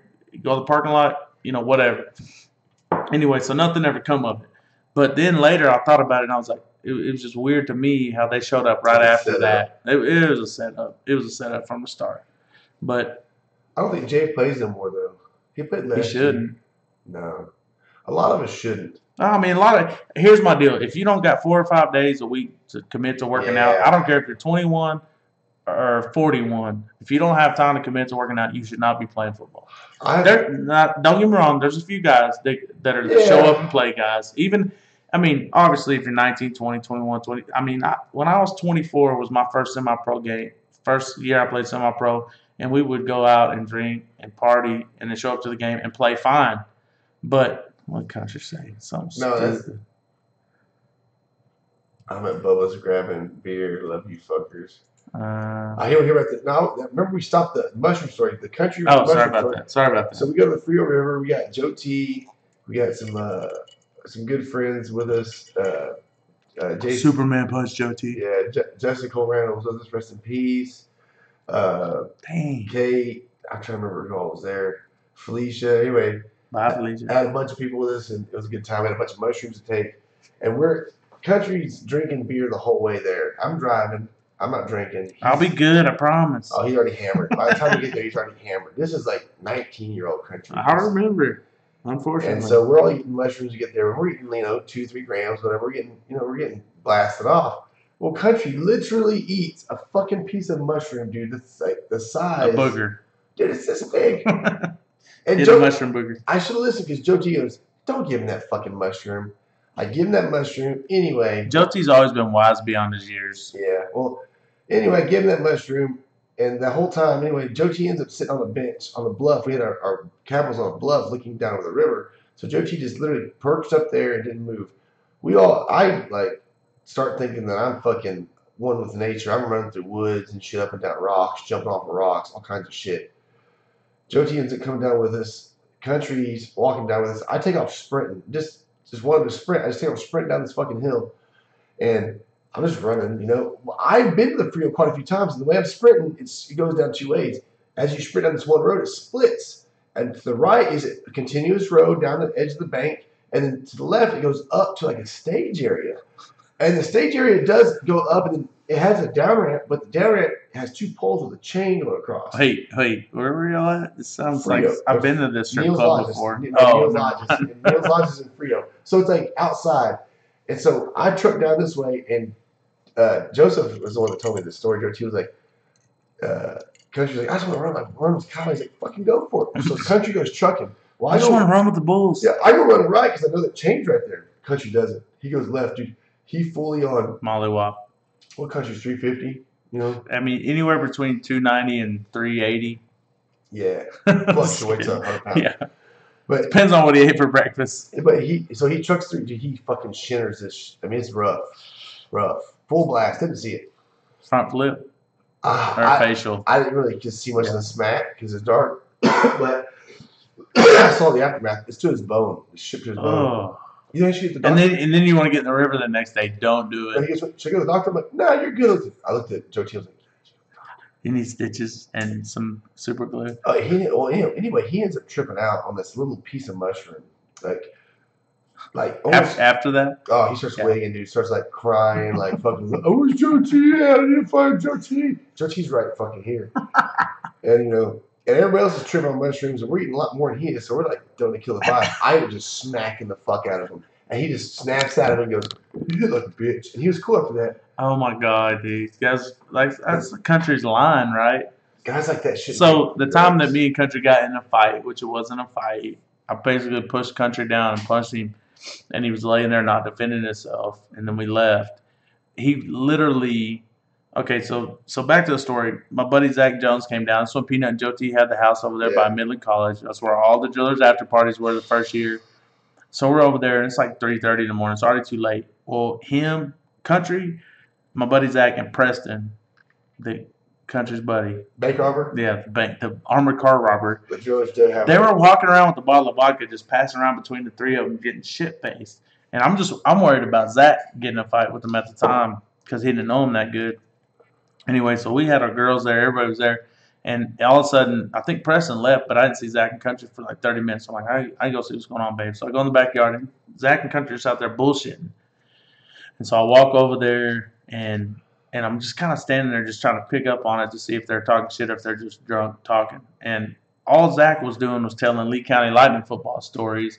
And for some reason, Country took it as talking shit or talking up on us. And I'm just standing there listening. I really didn't even know what was going on. And Country just looks at me. He's like, I ain't fucking scared of you. And I'm like, what? And he just keeps that. I mean, he's wasted. Yeah. Don't get me wrong. He's wasted. They've been chugging vodka all night. And I'm like, what? And then Zach's like, hey, man, chill out. Telling Country, he's like, chill out. And he's like, no, I ain't scared of you, bro. Because Zach was telling him about all the shit we used to do playing for the Lightning and how badass we were. You know how football players are. And so this went on. And finally, I had enough of it. And I'm like, is this what you want to do? I swear to God, I asked him like 6 times. Is this what you want to do? I wasn't drunk like he was. I mean, I was buzzing, but he was trash. Like, you sure this is what you want to do? Because at that time, Country's 18 or 19 years old. I'm 28 or 29. But he's twice as big as me. Yeah. So I'm thinking, is this okay? Is this not okay? I don't know. And I'm like, are you sure this is what you want to do? I don't know if I was asking him or me, honestly, now that I think back. Right. But after like 3 or 4 times, and he kept saying, yeah, I didn't even punch him. I just loaded up. And I just, like the hardest push I've ever had in my life, I just like, bam. And he's like, I remember it slow motion in the air. He's like, and he lands all awkward and grabs his wrist like he broke his wrist. He's like, shit. And I jump on top of him and punch him like 3 times. And he's like this. He's not even blocking his face. He's just holding his hands up like this. And so I just stop, and I'm over him, and Peanut goes out there. And, of course, it's like 3 or 4 in the morning, and Peanut's kind of irritated. He's like, all right, everybody, it's time to go home. Yeah. So this one lived at the Meridian. Brad Richard lived over there. So it's me, Adrian, and Brad. I was taking Brad home. So we get in my truck, and we're driving home. This little bitty, I don't even know what it is, like a Ford Fiesta, little bitty car. I don't even know. Country's in his girlfriend's car. Pulls up next to us. He's like, rah. I'm like, roll down the window. I roll down the window. And he's like, you didn't even knock me out, pussy. And I was like, follow me. I'm like, follow me. Just follow me. So we get on the loop, and then I get off of my apartment. He just keeps going, right? And so the next day, Country calls me. He's like, oh, sorry, bro. I was really drunk. Bro. Typical Country. You know what I mean? So we never really got in a fight. What's funny about Country is like, you whoop his ass, he still follows you to your house. You didn't knock me out, you little bitch. Yeah. So, beat my ass better than that. Yeah, you persistent fuck. Come here. Like, if you're going to beat my ass, beat my ass. If you're going to beat my ass, make sure I go home all fucked up so I can tell I don't want to say I got half-assed. This is bullshit. I don't have a black eye or nothing. Oh, my God. I think he got off because he was Heetland the SWFC ejections. Oh, more ejections. You've been ejected a lot. All right, prove it. Prove it. Show me the film. I ain't never been ejected. I've been ejected a bunch. I ain't gonna lie, but I promise you, the best ejection story I got about me is when we were playing the Texas Tornadoes, that same game in Lubbock that we were talking about earlier when Clayton was doing a hand thing with you. I don't know if you remember, this thing went down on the sideline, and Alan Harrison and this dude started getting after it, and Jerry Dawn and Peanut and a few guys were on the field, ran on the field. We had like 6 players get ejected because they said they ran off it was a special teams play, but they said they ran off the sideline on the field and got in a fight. So like 6 dudes get ejected. Yeah. So they get 45 yards of penalty, puts them on like the 5-yard line. And it wasn't even the play call, but I was so pissed. I'm like, I'm blitzing. I don't give a shit. And they ran a draw on the goal line, and nobody blocked me. And this running back's like this, waiting for the ball, looking at me like, oh, shit. And I teed off on him, and I was running at the ref, and I was like, that's how you fucking play football. I was so pissed, dude, because they hosed us. Anyways, so all this stuff goes on, and then so they go for 2. They end up scoring like 2 plays later, and they go for 2. Corey White, the quarterback, ran up. They faked that same play, and he bootlegged and scored. So they end up going for 2. Well, this fullback got ejected for throwing a punch at me. He got ejected. Well, he comes back out there on the extra point. And he's like diving at my knees and all this, and I'm pushing him down, and I'm like, hey, I'm telling the ref behind me, he's the one that ejected him. I'm like, hey, this dude got ejected like 5 plays ago. Why is he in the game?